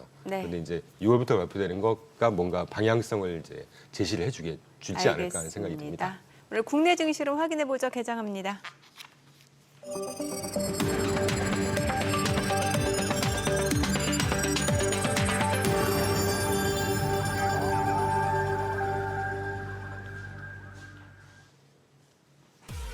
5월 26일 월요일 국내 증시 개장했습니다. 주말 사이 이제 트럼프 대통령의 관세 전쟁 재점화되는 양상이었습니다만 이제 오늘 우리 시간으로 오늘 오전이죠. 다시 한번 유럽연합 집행위원장과 좋은 통화를 했다. 그래서 이제 시행하기로 했던 그 50% 관세 부과를 7월 9일까지 유예하기로 했다. 뭐 이런 소식이 나오면서 일단 시장 자체는 관세 이슈와 관련된 불확실성 여전한 상황입니다만 큰 영향은 받지 않을 것으로 예상되는 분위기였죠. 양시장 출발 보겠습니다. 코스피가 0.2% 올라갑니다. 2,598포인트고요. 코스닥도 소폭 올라갑니다. 717포인트입니다. 시가총액 상위 종목 시초가 보겠습니다. 삼성전자가 오늘 0.5% 떨어집니다. 53,900원이고요. SK하이닉스도 소폭 내림세로 199,500원. 삼성바이오로직스가 0.8% 올라갑니다. 102만5천원이고 LG에너지솔루션도 상승합니다. 269,000원. KB금융 많이 올라가네요. 1.8% 상승하면서 10만 800원에 거래되고 있습니다. 현대차가 0.3% 올라갑니다. 지금 현재 18만 400원. 한화 에어로스페이스는 1.5% 떨어집니다. 81만 7천원이고요. 삼성전자 우선주가 1% 떨어집니다. 44,300원. 그리고 기아가 내림세고 HD현대중공업이 0.7% 하락합니다. 38만 6,250원에 거래되고 있습니다. 코스닥 시가총액 상위 종목 시초가도 보겠습니다. 알테오젠이 약보합으로 지금 현재 32만 2,500원. 그리고 에코프로비엠 2% 올라갑니다. 호가와 분위기가 다르네요. 85,400원. HLB가 0.7% 하락합니다. 52,900원이고 에코프로도 1.2% 상승 보여주고 있습니다. 현재 39,800원. 지금 다시 한번 반등을 좀 보여주고 있고 펩트론이 1.8% 올라갑니다. 22만 4천원이고요. 휴젤이 0.8% 상승합니다. 36만 4천원, 레인보우 로보틱스는 좀 떨어집니다. 26만 3,500원이고 파마 리서치도 내림세로 44만 7천원이고요. 리가캠바이오가 소폭 올라갑니다. 11만 700원. 클래시스가 1.5% 상승 보여주고 있습니다. 6만 원 선, 지금 2거래 연속 상승세 보여주고 있습니다. 오늘 시장에서 특징을 보여주고 있는 섹터 종목들 좀 체크해 보겠습니다. 지금 보시게 되면은 원전주가 지난 주말에도 이제 원전주들이 좀 상승을 보여줬는데 원전주가 오늘도 올라갑니다. 우리기술이 6% 강세고요. 2,520원. 그리고 한전 KPS도 6% 올라갑니다. G2파워도 6.9% 오름세고요. 두산 에너빌리티 2% 올라갑니다. 41,900원. 우진엔텍이 10% 급등하죠. 23,850원에 거래되고 있고요. 비츠로테크, BHI 다 올라가고요. 자, 그리고 오늘 보니까 유리기판 쪽도 움직임이 좋네요. 필옵틱스가 6% 올라갑니다. 31,700원. 그리고 SKC도 2.9% 상승 88,500원에 거래되고 있고요. JNTC도 4% 상승합니다. 17,290원. HB테크놀로지도 2.4% 올라갑니다. YC캠 4% 상승하면서 23,100원 선 움직임 이어지고 있네요. 캠트로닉스도 5% 상승 보여주고 있고요. 그리고 전력주들 좋습니다. 지금 서전기전, 재룡전기 모두 6% 이상 올라가고 있는 상황이고요. LS 일렉트릭도 2.5% 상승하면서 26만 1,500원에 거래되고 있고요. HD현대 일렉트릭도 0.9% 상승합니다. 효성중공업, 일진전기도 각각 1% 이상 올라가고요. 한국전력도 2% 상승합니다. 수급 상황 좀 체크해 보도록 하겠습니다. 오늘 유가증권 시장에서는 지금 개인 투자자가 216억 원 순매수를 보여주고 있고요. 외국인은 아직까지 유의미한 규모라고 보기 좀 애매하네요. 기관이 160억 원 매도 우위고요. 코스닥에서는 기관이 80억 원 순매수, 그리고 개인과 외국인은 각각 15억 원, 68억 원 매도 우위를 나타내고 있습니다. 환율 체크해 보겠습니다. 달러원 환율입니다. 오늘 정기장 마감 대비로 6원 60전 하락한 1,369원에 개장이 됐습니다. 최근에 보니까 지금 아시아 통화 유로도 그렇고 달러 대비 그래도 조금씩 강해지는 흐름. 그때 언제죠? 5월 연휴를 기점으로 좀 그런 흐름들이 계속 이어지는 것 같아요. 맞아요. 예. 그때 5월 5일, 5월 6일 우리가 그때 쉬는 바람에 네. 좀 이렇게 끝나고 나서 뒤적뒤적거리면서 이제 분석하기 바빴는데 네. 그게 그 한 방으로 끝나지는 않네요. 뭔가 계속해서 달러 약세 내지는 무슨 뭐 비달러 통화의 강세 뭐 같은 표현이긴 합니다만 결국 이제 이제 60원 아래에서 시작을 했는데 다시 또 70원으로 올라오고 다들 그래도 은근히 얘기하고 있는 거는 1360 조금 더 밀려서 1350 정도라고 하지만 그 밑으로에 가겠어 하고 있는데 네. 이제 그게 깨지면 이제 진짜 판이 커지는데 아니 그 달러 약세 부분은 어떻게 보세요, 이 대표님? 좀 제 눈에는 달러 약세가 더 심해질까 하는 생각은 계속 드는데 더 심해질까? 예. 그렇게 뭐 네, 그렇게 많이 약세가 되지 않을 그림인데 지금 띄워드리는 그래프에서도 지난주 5월 1일부터 아까 언급해 주셨잖아요. 정확히 네. 5월 네. 2일부터 우리나라가 이제 연휴로 들어가면서 연휴로 들어갔고 우리는 대만 달러가 그때 이틀 동안 10% 맞아요. 빠지고 지금 그랬는데 그 이후에 5월 23일 지난주 금요일까지 DXY가 마이너스 1%, 유로 달러가 그러니까 유로화가 달러 대비 0.6% 상승했다는 얘기고요. 재팬 엔이 2% 가까운 상승했고 타이완이 지금 7.3% 상승한 겁니다. 달러 대비. 그리고 우리나라 원화가 5% 상승했고 뭐 중국은 이제 한 1% 상승했고 그러니까 이 추세가 계속 지금 유일하게 제가 지금 잘못 보고 있는 게 지난주부터 더 심해질까? 달러 약세가. 근데 계속 좀 약세 방향으로 지금 달러가 가는 거 그리고 달러 대비 다른 통화들이 좀 강세로 가는 거 이게 결국은 아까 언급해 주신 대로 이 플라자 합의라든가 뭐 이런 것들이 좀 반영이 된 게 아닌가 하는 생각이 들고요. 근데 실제 뭐 원화 같으면 1350원 정말 잘 말씀해 주셨는데 저도 그게 만약에 깨지면 그때까지는 외국인들이 이제 달러 더하기 환 더하기 캐피탈 게인 더하기에서 이제 한 15에서 20% 먹고 빠지고 이런 패턴이라고 저는 보는데 예. 1350원이 깨지게 되면 이거는 이제 우리나라 펀더멘털 다시 말하면 수출에 악영향이 미칠 수 있는 그런 신호가 되지 않을까 해서 조금 부정적인 영향도 있지 않을까 하는 느낌이 좀 듭니다. 그래요. 이게 달러엔 환율이 그동안에 뭐 크게 보면 이제 140에서 150이고 아니면 조금 좁히더라도 뭐 한 어쨌거나 뭐 이게 다시 140 아래로까지 갈 것인가 하는 부분도 보긴 봐야 되겠는데 요즘은 좀 그런 생각 듭니다. 주식 쪽에서도 미국에서 보면은 들리는 얘기가 이 헤지펀드들이 계속 숏 쳤다가 개인들한테 당하고 있다는 얘기가 들리거든요. 조금 지금 보면 좀 반대로 그런 상황이고 외환 쪽에서도 이걸 예를 들어서 그냥 좀 나이브하게 일기 때처럼 관세 때리면 위안화 약세 무슨 뭐 달러 강세 이런 식으로 접근했던 포지션들이 전부 아작나는 것 같아요 지금. 아니 그 왜 뉴스에도 보면은 네. 뭐 미국 재정 건전성 우려로 달러 하락 이렇게 나오잖아요. 궁금해서. 아까 말씀 들어보니까 지금 뭐 미국 걱정할 때가 아니만은 뭐 GDP 대비 그 국가 부채 비율 보니까 그 우리나라 지난주 발표된 수출 예. 아주 뭐 이런 표현을 써도 될지 작살났잖아요. 그러니까 이런 것들을 보면 원화가 달러 대비 강세가 될까? 펀더멘털리는 그러니까 이걸 수급 논리로 해석을 해야 될 것 그렇죠. 같은데요. 예. 근데 그래서 좀 개연성은 떨릴지 모르겠지만 이 달러 그러니까 환 시장의 이 흔들림, 막 정신없는 이 흔들림, 네. 그리고 금리 시장의 흔들림 이 두 가지로 저는 나눠보고 있는데 네. 짧게는 6월까지는 이 정말 기존의 그 논리를 무시하는 듯한 이런 움직임이 6월까지는 갈 거라고 보고 있습니다. 이게 아주 순진한 생각일지 모르겠지만 아까 보여주신 올해- 그 국채 상환 네. 스케줄만 봐도 6월까지는 계속해서 흔들리겠네요, 장이. 그렇게 한 국면으로 그렇게 보고 있고 조금 길게 9월까지 한 3분기까지는 트럼프가 정치적으로 이 관세든 뭐든 예. 또는 관세의 어떤 막 흔들린 이런 거든 플러스 이제 내년에 중간선거 이 말이 중간선거 완전 총선거 하는 거거든요. 예. 지방정부 주무장관까지 합치면 거의 3분의 2가 선거에 돌입합니다.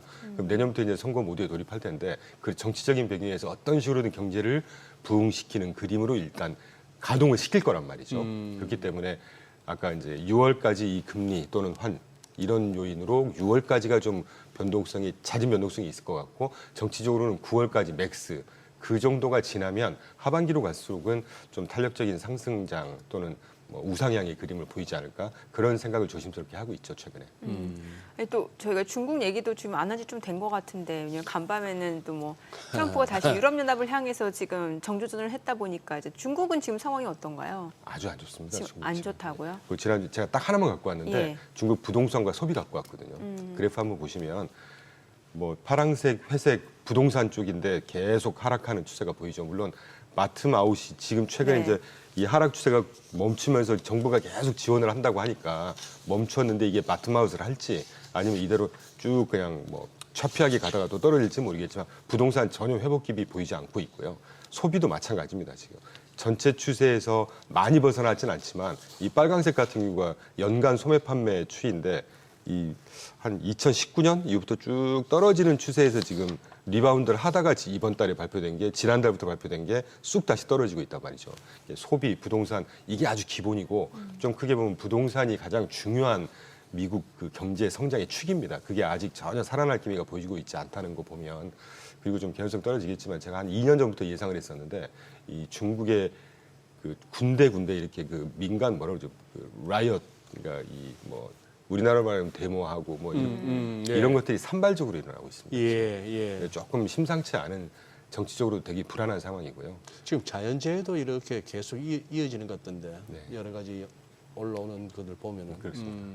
그래서 저는 뭐 좀 연결해서 보면 미중 관세 협상 제가 볼 때 생각보다 쉽게 타결이 돼버릴 수도 있을 것 같다는 생각을 하고 있고 과연 그래서 지난번에 스위스 제네바에서 각각 30% 10% 그렇게 으르렁대더니 30% 10% 또 하고 그 다음에 지금 추가 액션 안 나오지만 가장 앞장표에서 스카페스한테가 조만간 그 중국과 다시 대면 접촉할 예정이다. 뭐 이런 또 멘트 날려주는 거 보면 중국 관련해서는 적어도 관세 협상은 생각보다 쉽게 타결이 될 수도 있지 않을까 하는 생각을 하고 있죠. 예. 지금 이렇게 우리 서학개미 분들한테 우리 이충광 대표님께서 주실 수 있는 그게 조언이라면은 예를 들어서 조금 그런 면도 있거든요. 뭐 엔비디아를 보나 저기 테슬라를 보나 이제 그 동안에 이제 4월달에 관세 때문에 훅 빠졌다가 또 급하게 또 이렇게 상당히 회복을 하고 반등을 했는데 여기서 더 갈 수 있을까의 부분에서 살짝 이제 애매해진 데다가 환율이 뭐 하루에 10원씩 20원씩 뚝뚝 떨어지니까 여기서 이제 좀 고민스러우세요. 어떻게 조언하시겠습니까? 저희도 사실 참 애매합니다 지금. 지금 그러시죠? 통화 핵지도 좀 해야 되겠는데 글쎄, 네. 애매하고요. 저는 그래서 정말 그 너무 쉬운 표현이라고 생각을 안 해주셨으면 좋겠는데 네. 한번 제가 한 달 전인가 보여드린 게 과거 10년 동안 예.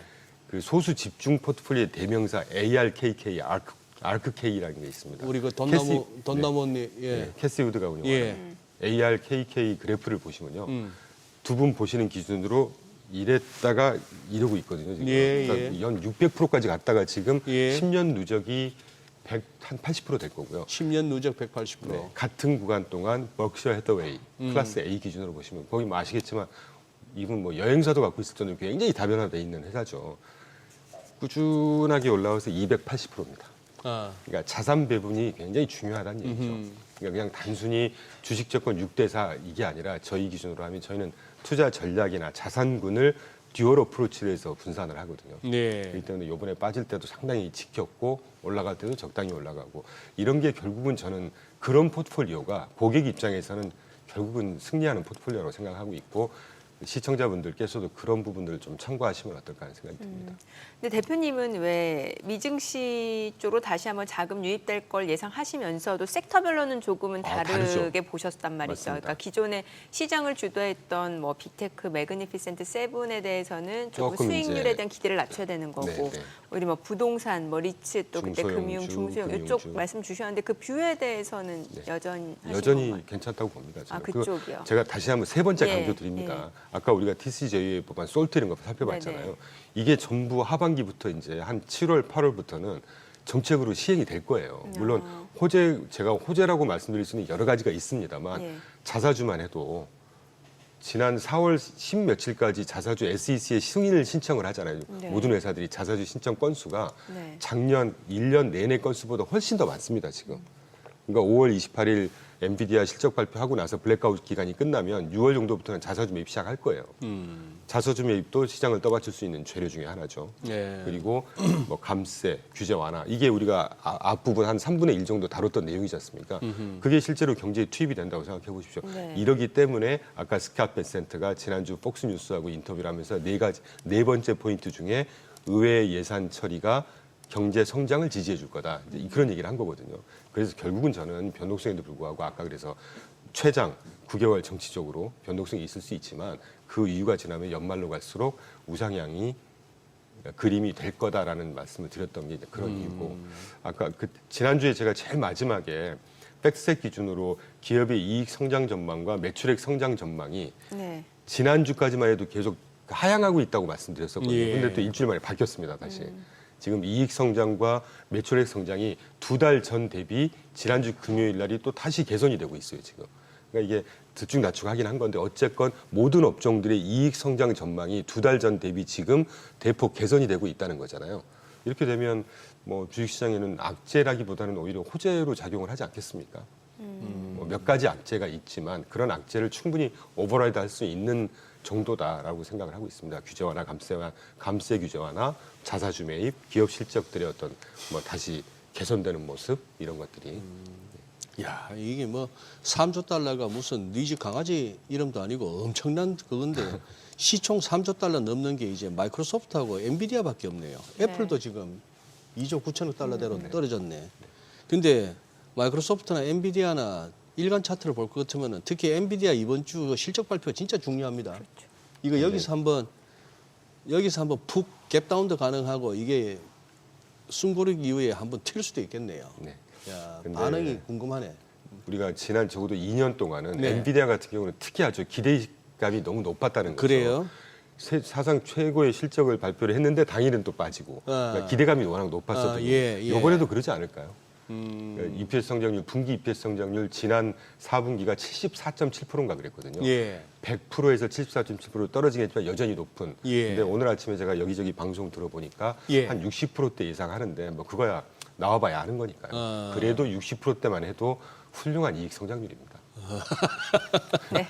뭐 당일은 좀 빠질 수 있겠지만 그걸 갖고도 맞네요. 만족 못하는 시장이 과하네. 그러니까. 예, 그러네. 근데 대신 지난 2년 동안 그래서 2배 상승했지 않습니까? 예. 네, 오늘 내용 여기까지 듣겠습니다. 잘 들었습니다. 예, 고맙습니다. 감사합니다. 네, 오늘 들으신 내용과 관련해서 더 다양한 정보 원하시는 분들은 카카오톡 채널에서 머니랩 추가하시기 바랍니다. 아울러서 또 증시 전망 궁금하신 분들 증시 리포트까지 전해보실 수 있으니까요. 이 부분도 참고해 보시기 바랍니다.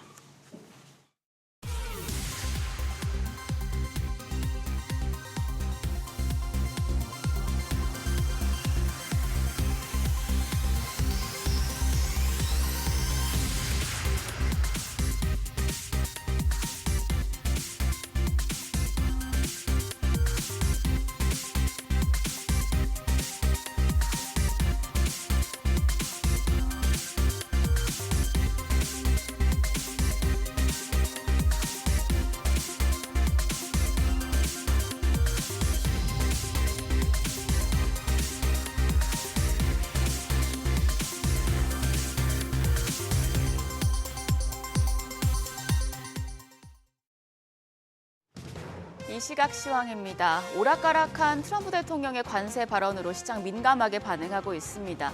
일단 새벽에 미국의 유럽연합 관세 부과 시한 연기 소식이 보도되면서 양시장은 안도 심리가 강해지며 반등하고 있습니다. 코스피가 오늘 2,600선 위로 올라섭니다. 0.51% 오름세로 현재 2,605포인트 가리키고 있고요.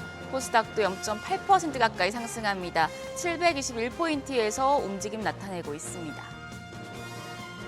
수급 상황입니다. 유가증권 시장 오늘도 외국인은 매수 우위를 보여줍니다. 109억 원 사자 포지션 취하고 있고요. 반면 기관은 204억 원 매도 우위 보여주고 있습니다. 개인도 211억 원 순매수 흐름 보여줍니다. 코스닥 시장입니다. 코스닥 시장에서는 개인과 외국인이 팔고 기관만 삽니다. 기관 258억 원의 사자세 보여주고 있고요. 반면 외국인 금액은 소폭이지만 18억 원의 매도 우위, 더불어서 개인도 236억 원 순매도하고 있습니다. 등락률 상하위 업종입니다. 오늘은 기계와 전기 유틸리티, 전기 제품 업종이 상승률 상위권에 위치해 있습니다. 반면 우주항공과 국방, 조선, 반도체와 반도체 장비 업종은 하락폭이 큰 것으로 집계됩니다. 그럼 시장을 주도하는 테마 종목별 시세 체크하시죠. 오늘 원전주가 강하게 올라갑니다. 트럼프 미국 대통령이 이제는 원자력의 시대라며 원전 규제 완화안을 담은 행정명령 4건에 서명을 했죠. 2050년까지 원전 발전 용량을 현재 4배로 늘리겠다는 구상인데요.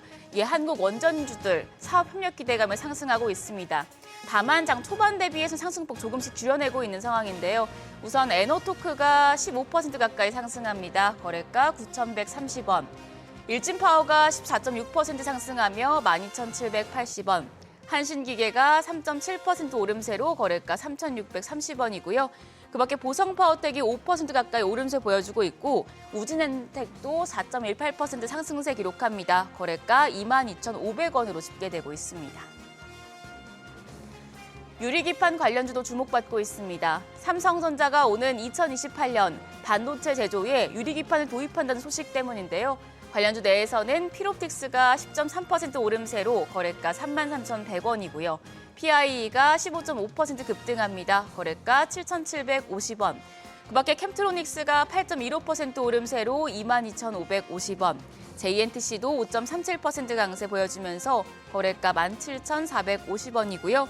랩테크놀로지까지도 6.83% 강세 기록합니다. 거래가 4,070원으로 집계되고 있습니다.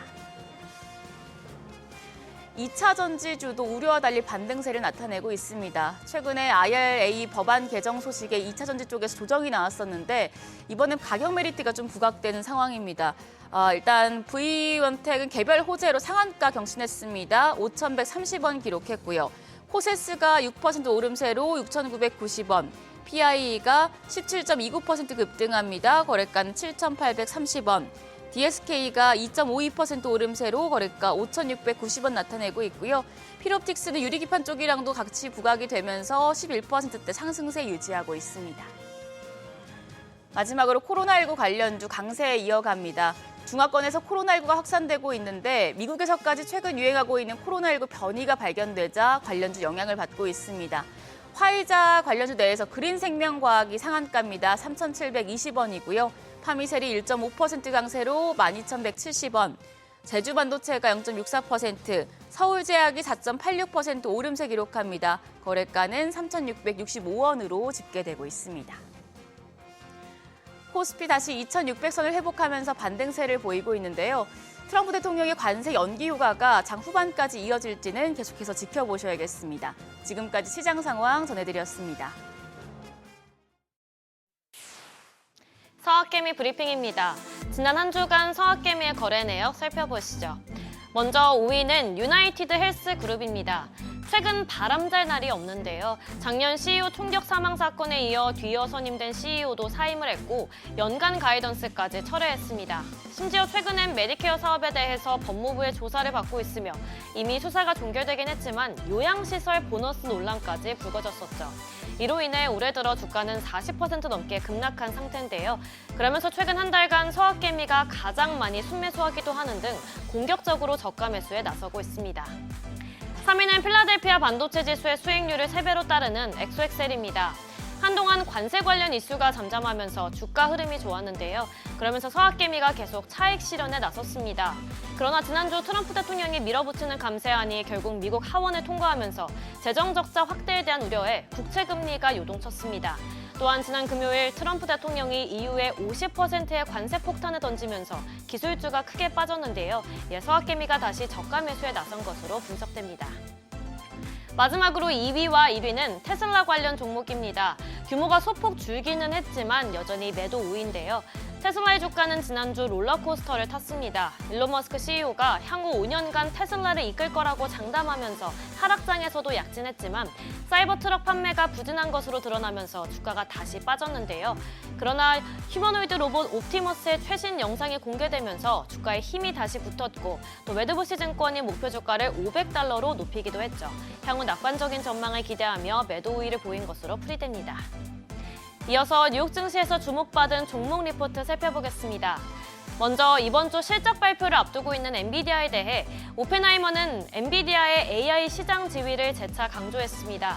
중국 수출이 감소했더라도 엔비디아의 중국 매출 비중이 5% 수준 정도라며 성장 전망이 낙관적이라고 보았는데요. 2026년 회계연도 2분기와 그 이후의 실적에 타격을 주지 않을 거라고 분석했습니다. 또한 세계 각국의 데이터 센터 설립 수요가 엔비디아에 유리한 여건을 만들 것으로 봤는데요. 이에 목표 주가로 $175를 제시했습니다. 다음으로 AI 생태계 확장에 나선 알파벳입니다.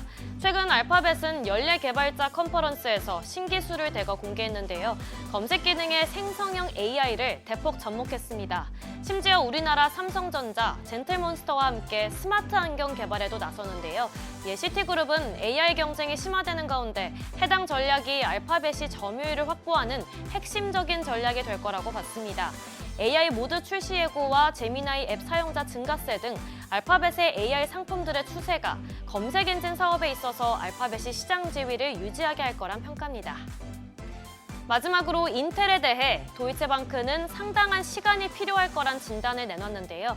인텔의 턴어라운드가 단기간 내에 달성되지 못할 거라고 봤습니다. 리프탄 CEO의 취임과 턴어라운드 계획이 투자자들로 하여금 어느 정도의 자신감을 갖게 해주긴 하지만 그럼에도 어느 정도 기간 동안에는 재무 상태가 더욱 악화되는 등 성과를 거두는 건 쉽지 않다는 분석인데요. 더욱이 거시적 불확실성이 확대되는 상황에서 인텔 파운드리의 생산 비용 증가 등이 지금의 문제를 더욱 심화시킨다고 언급했습니다.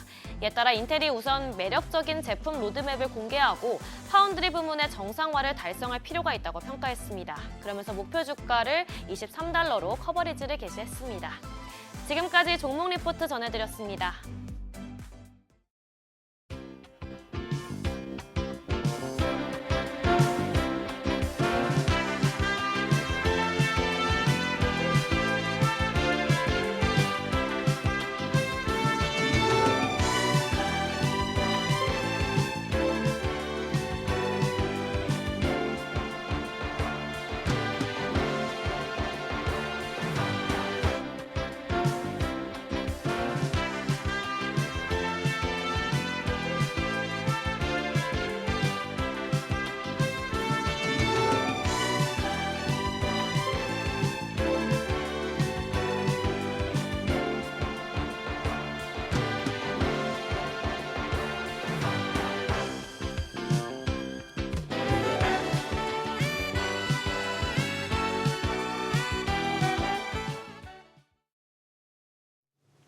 AI 산업이 지속적인 성장을 이루며 데이터 센터 증설이 계속되고 노후된 전력망 교체에 대한 필요성이 늘면서 국내 전력기기 관련주들이 주목받고 있는데요. 산업 전망 그리고 기업들의 모멘텀까지 알아보겠습니다. 네, 유한태증권 손현정 연구원 모셨습니다. 어서 오세요. 안녕하세요. 제가 지금 손현정 앵커 하려다가 지금 실수할 뻔했습니다. 아유, 반갑습니다. 우리 손 연구원님 애널리스트로 전환하신 게 얼마 됐었어요? 지금 한 3년 돼가는 것 같아요. 3년 돼가는 것 같아요. 네. 어때요? 앵커 시절하고 지금 하면 어느 게 더 좋습니까? 그러니까 방송은 재밌었지만 뭔가 좀 전문성을 찾기 위해서 항상 고민했던 것 같은데 지금 하고 있는 공부는 좀 계속 이어지는 것 같아서 그래요? 좀 재밌게 하고 있습니다. 전기 전력 쪽 커버하시고 또 그리고 음식료도 섹터로 음식료도. 컴법하고 있습니다. 요즘 핫한 거만 하시네요. 네, 맞네요. 아니 전력 인프라, 전력기기 쪽에 계속해서 뭐 호재라 할 만한 것들이 들려옵니다. 네. 한번 뭐 소식들을 한번 정리해 보면요. 제가 생각하기에는 지금 전력기기 시장이 슈퍼사이클에 진입했다고 보고 있는데요. 사실 많이 들으셨겠지만 작년부터 나왔던 얘기죠. 근데 이 근본적인 게 전력원이 모자르기 때문인 건데 그에 비해서 수요는 넘쳐나고 공급은 상당히 줄어들고 있기 때문입니다. 근데 이 수요가 압도적으로 늘어날 수 있었던 이유 자체가 작년에 일론 머스크도 얘기했지만 AI 데이터 센터 네. 때문이겠죠. 근데 산업이 발달하면 발달할수록 전력의 수요량이 상당히 증가하는데 사실은 할 수 있는 플레이어들이 좀 소수이다 보니까 공급의 쇼티지가 나온 겁니다. 그런데 사실상 지금 전력기기 업체들이 실적이 나오는 거는 오히려 데이터 센터보다는 이 송전망, 배정망 교체 때문에 나오고 있는 네. 이 숫자들인데요. 그래서 이게 사이클이 예전보다 더 강력하다고 느끼는 거는 교체 사이클과 함께 신규 수요도 함께 맞물렸기 때문입니다. 그래서 교체 사이클이라고 한다면 보통 이제 변압기의 수명이 한 20-30년 정도 되는데 지금 미국에도 노후화된 전력망이 한 70% 정도 있고요. 유럽도 한 40% 있습니다. 그런 것들이 계속 교체되기 시작하면서 수요가 늘어나고 있는데 산업은 더 발달하다 보니 데이터 센터도 필요하고 뭐 암호화폐라든가 전기차라든가 신재생이라든가 이런 수요들이 상당히 늘어나고 있기 때문에 공급은 줄어들고 공급자 우위 환경 속에서 우리나라 기업들도 더 이제 좋은 실적을 계속 내고 있는 거다라고 판단을 하고 있습니다. 네, 사실 이제 뭐 개별 기업 차원에서 국내 기업에게 일감을 주는 건 가능한 일일 것 같은데 이제 노후 전력망 교체라고 하면 일단 규모 자체가 클 수밖에 없다 보니까 이제 국가에서 뭔가 지원해주는 사업이 될 수밖에 없을 것 같은데 그렇게 되면은 뭐 미국이라든지 유럽에서 그 데이터 센터 노후 전력망 교체를 할 때 우리나라 기업들한테까지도 이게 일감이 가져갈 수 있는 네. 상황인 건지도 궁금하거든요. 그러니까 그만큼 사실 수요가 많다라고 예. 이제 증명을 할 수도 있을 거고 우리나라는 보통 말씀하신 것처럼 이제 국가 차원에서 많이 하는데 이제 미국 같은 경우에는 민간 기업들과 그리고 이제 정부 차원에서 좀 나눠져 있기는 합니다. 그래서 워낙 이제 땅이 크고 이 인프라라는 게 상당히 많이 필요하기 때문에 우리나라 기업들까지도 지금 손을 벌리고 있는 건데요. 근데 이제 송전 변압기가 가장 앞단에서 시작되는 그런 공급일 텐데 이제 송전 변압기는 플레이어들이 애초에 그렇게 많지가 않습니다. 이제 사이클 산업이기도 하고 또 노동 집약적인 산업이기 때문에 상당히 좀 진입 장벽이 좀 높다라고 할 수가 네. 있는데요. 그런데 이제 우리가 경쟁을 하는 기업이라고 한다면 뭐 미국 선진국 기업도 있겠지만 뭐 중국이라든가 아니면 멕시코, 캐나다도 있을 거기 네. 때문에 그렇게 경쟁을 하면 또 우리나라가 경쟁 우위에 있는 상황이거든요. 그래서 이제 미국 입장에서는 우리나라의 이 변압기의 수입량이 상당히 늘어나고 있는 추세다 이렇게 보셔도 좋을 것 같습니다. 지금 변압기로 지금 날아가고 있는 종목이 뭐죠?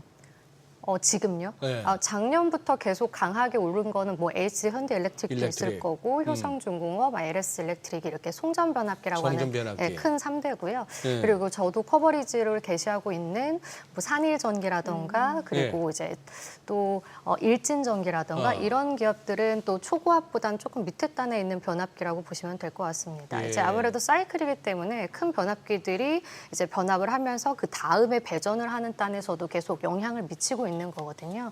그 밑에 또 전성 기업들까지 확산이 될 것이고 그렇다 보니 한꺼번에 작년부터 좀 많이 주목을 받았다라고 보시면 좋을 것 같아요. 실제 수주나 실적이 나오고 있습니까? 그렇습니다. 근데 지금 수주가 뭐 2배 이상 다 증가한 걸로 확인이 되고 있고 네. 이 수주가 또 비싸게 이제 비싸게. 진행이 되다 보니까 공급자 우위 환경에서 이게 상당한 실적으로 기대가 되고 있는 건데요. 지금 현대일렉트릭 같은 경우에는 1분기의 실적에도 영업이익률이 20%를 넘었습니다. 20%를 굉장히 넘었다. 큰 기업임에도 불구하고 아하. 그리고 이제 산일전기나 이런 기업들은 OPM이 한 38%까지 되고요. 그러니까 그게 계속 영업이익률이 올라갈 수가 있는 게 이 가격 자체를 굉장히 이제 좀 비싸게 받고 있는 상황이거든요. 이런 상황에서 Q 물량 자체도 함께 늘어나고 있기 때문에 상당한 성장 산업으로서도 좀 부각을 받고 있다고 보고는 있습니다. 그런데 이제 많이들 이제 데이터 센터의 캐펙스 투자 우려 때문에 네. 이제 올해 연초 같은 경우는 이제 작년과 다르게 좀 많이 멀티플이 훼손되기도 했었는데요. 예. 이제 그 부분 같은 경우에는 사실 변압기 회사들이 지금 숫자를 내고 있는 게 데이터 센터보다는 아까 말씀드렸듯이 이 송전망, 네네. 배전망 쪽의 교체 때문에 아직도 그게 수주가 쌓여 있는 게 2030년까지 쌓여 있는 거예요. 2030년까지? 네, 그렇게 보면은 상당히 앞으로도 안정적인 실적이 나올 가능성이 높은데 이 데이터 센터로 멀티플이 붙었던 게 이제 작년에 현대일렉트릭이 이제 뭐 25년 PER로 보면 27배까지도 갔었습니다. 뭐 네. 그런 거를 생각을 한다면 사실은 조금 지금은 낮아져 있는 상태이긴 하지만 예. 데이터 센터는 없었다가 생기는 신규 수요이고 이제 시작인 거거든요. 그러면 사실은 추가적인 멀티플을 또 부여할 수 있다라고 판단을 하고 있습니다. 근데 이제 뭔가 전력기기, 전력 인프라 하면은 뭐 전선 관련주도 있고 하는데 특별히 변압기가 이렇게 좀 모멘텀이 있는 이유는 뭐라고 볼 수 있는 거예요? 특히 우리나라 네. 변압기요. 변압기가 플레이어가 더 적기도 하고요. 예. 글로벌리? 글로벌리 해서 어. 이제 송전 변압기는 커스터마이징이 다 필요한 네. 그런 제품이기 때문에 전력청이라던가 이제 대형 기업들과의 그런 레퍼런스 관계가 되게 중요합니다. 그래서 신규 이 진출이 굉장히 어려운 그런 진입 장벽이 있는데 또한 금액 자체도 전선보다는 훨씬 더 이제 대규모 수주로 갈 가능성이 높고요. 예. 그렇다 보니 또 리드 타임이 최근에 공급자 우위 환경 속에서 뭐 2년, 3년까지 걸리고 있어서 이게 상당한 좀 실적으로 이어질 거로 예상이 되고 있어서 또 앞단에 있는 거기 때문에 먼저 또 움직이지 않았을까라고 판단을 하고 있고요. 전선 같은 경우에는 뭐 중국이나 멕시코, 캐나다의 플레이어들이 상당히 많습니다. 그래서 요즘에 전선 쪽으로 얘기가 나오고 있는 건 새로운 전력원이 생기게 되면 이걸 더 효율적으로 이제 이동을 시키기 위해서는 오히려 더 초고압 HV, AC, DC 쪽으로 더 하는 기술력을 확보한 전선 업체들이 주목을 받고 있는데요.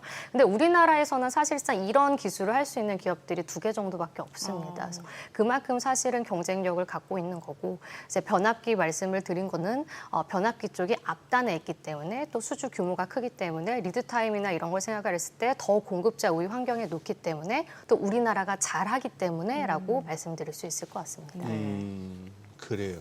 지금 이제 조금 궁금해지는 종목이 이거 굉장히 다이나믹한 종목인데 일진전기. 네. 네.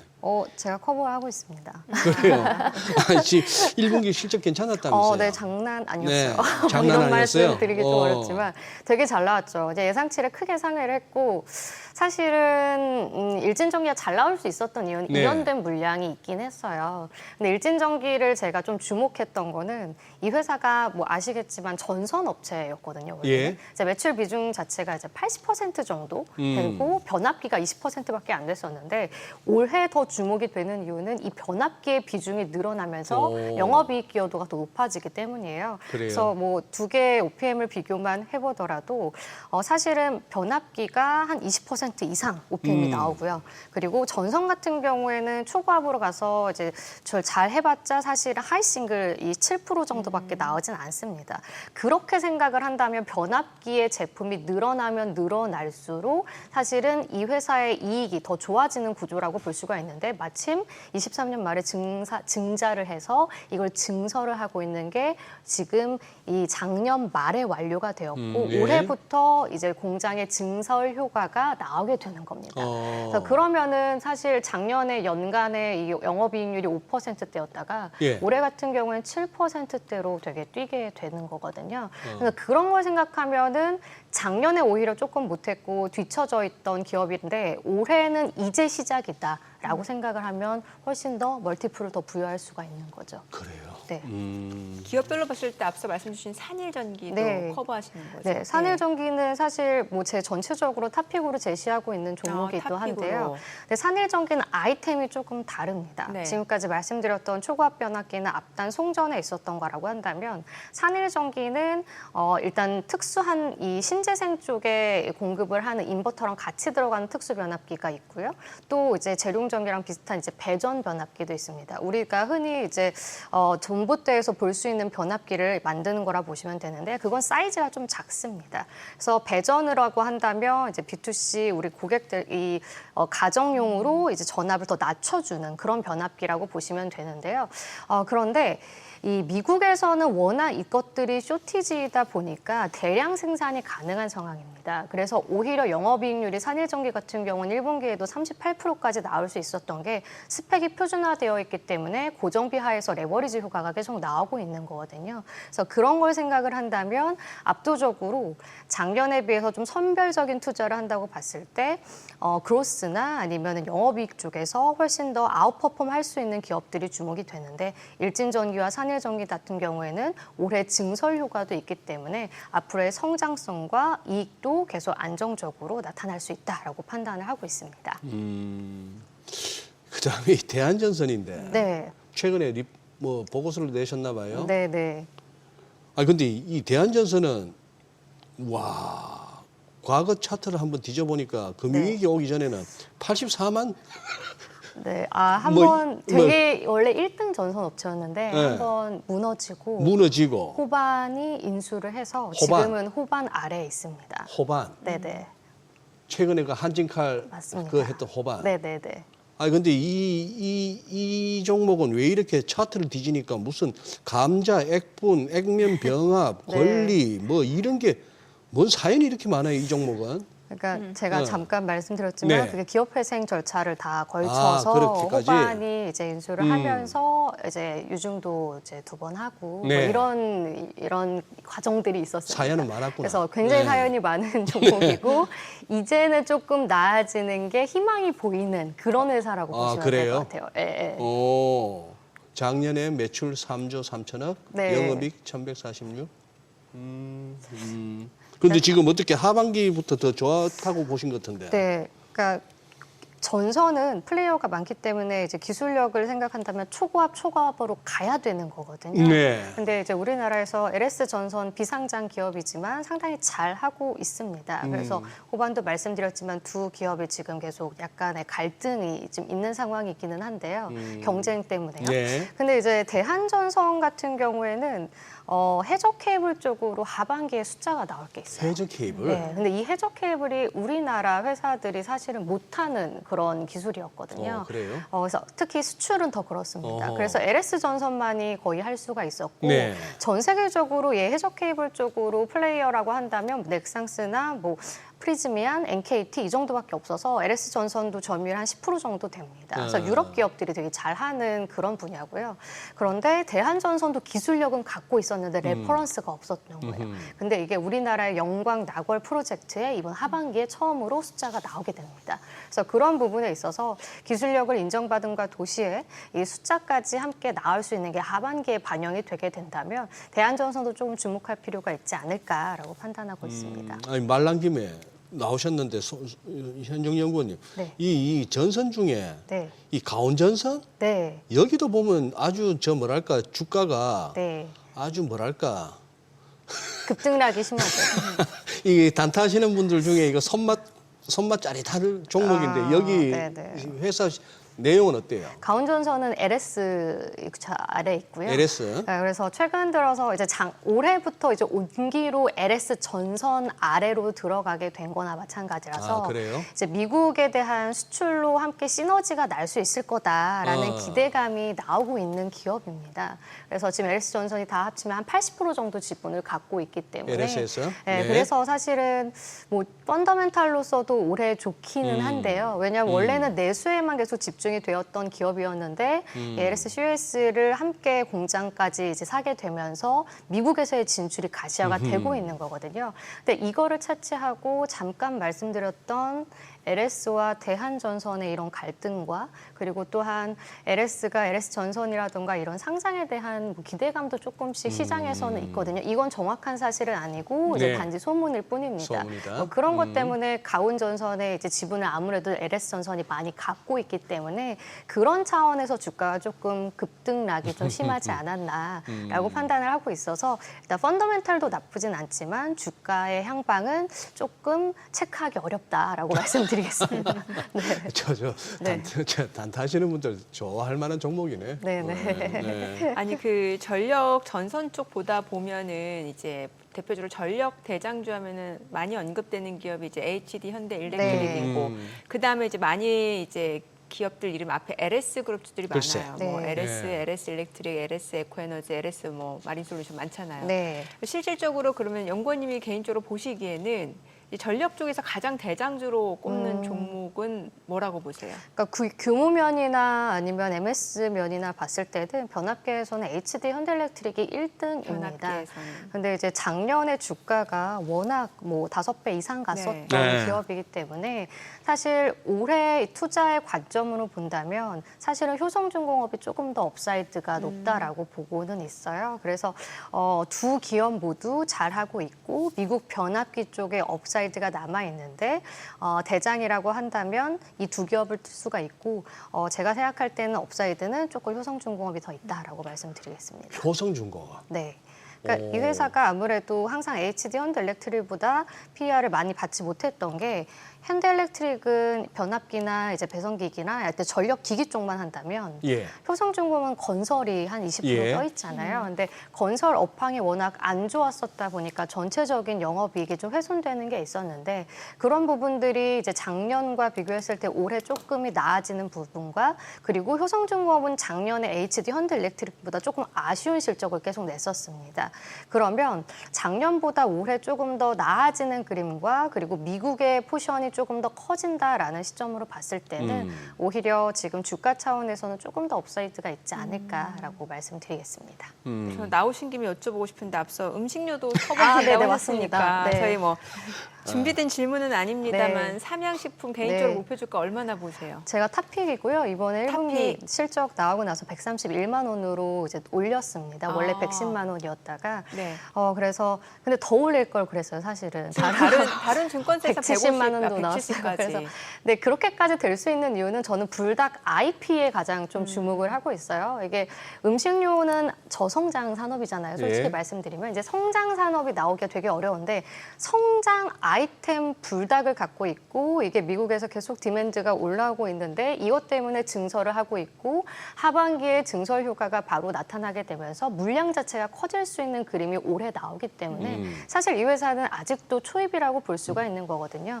그리고 우리나라 오리지널 푸드가 월드푸드가 된 케이스 자체가 전 처음이라고 보고 있습니다. 그래서 제2의 코카콜라라고 생각을 한다면 삼양식품은 더 갈 수 있다라고 말씀드리겠습니다. 네. 그래요. 오늘 내용 잘 들었습니다. 네, 고맙습니다. 고맙습니다. 감사합니다.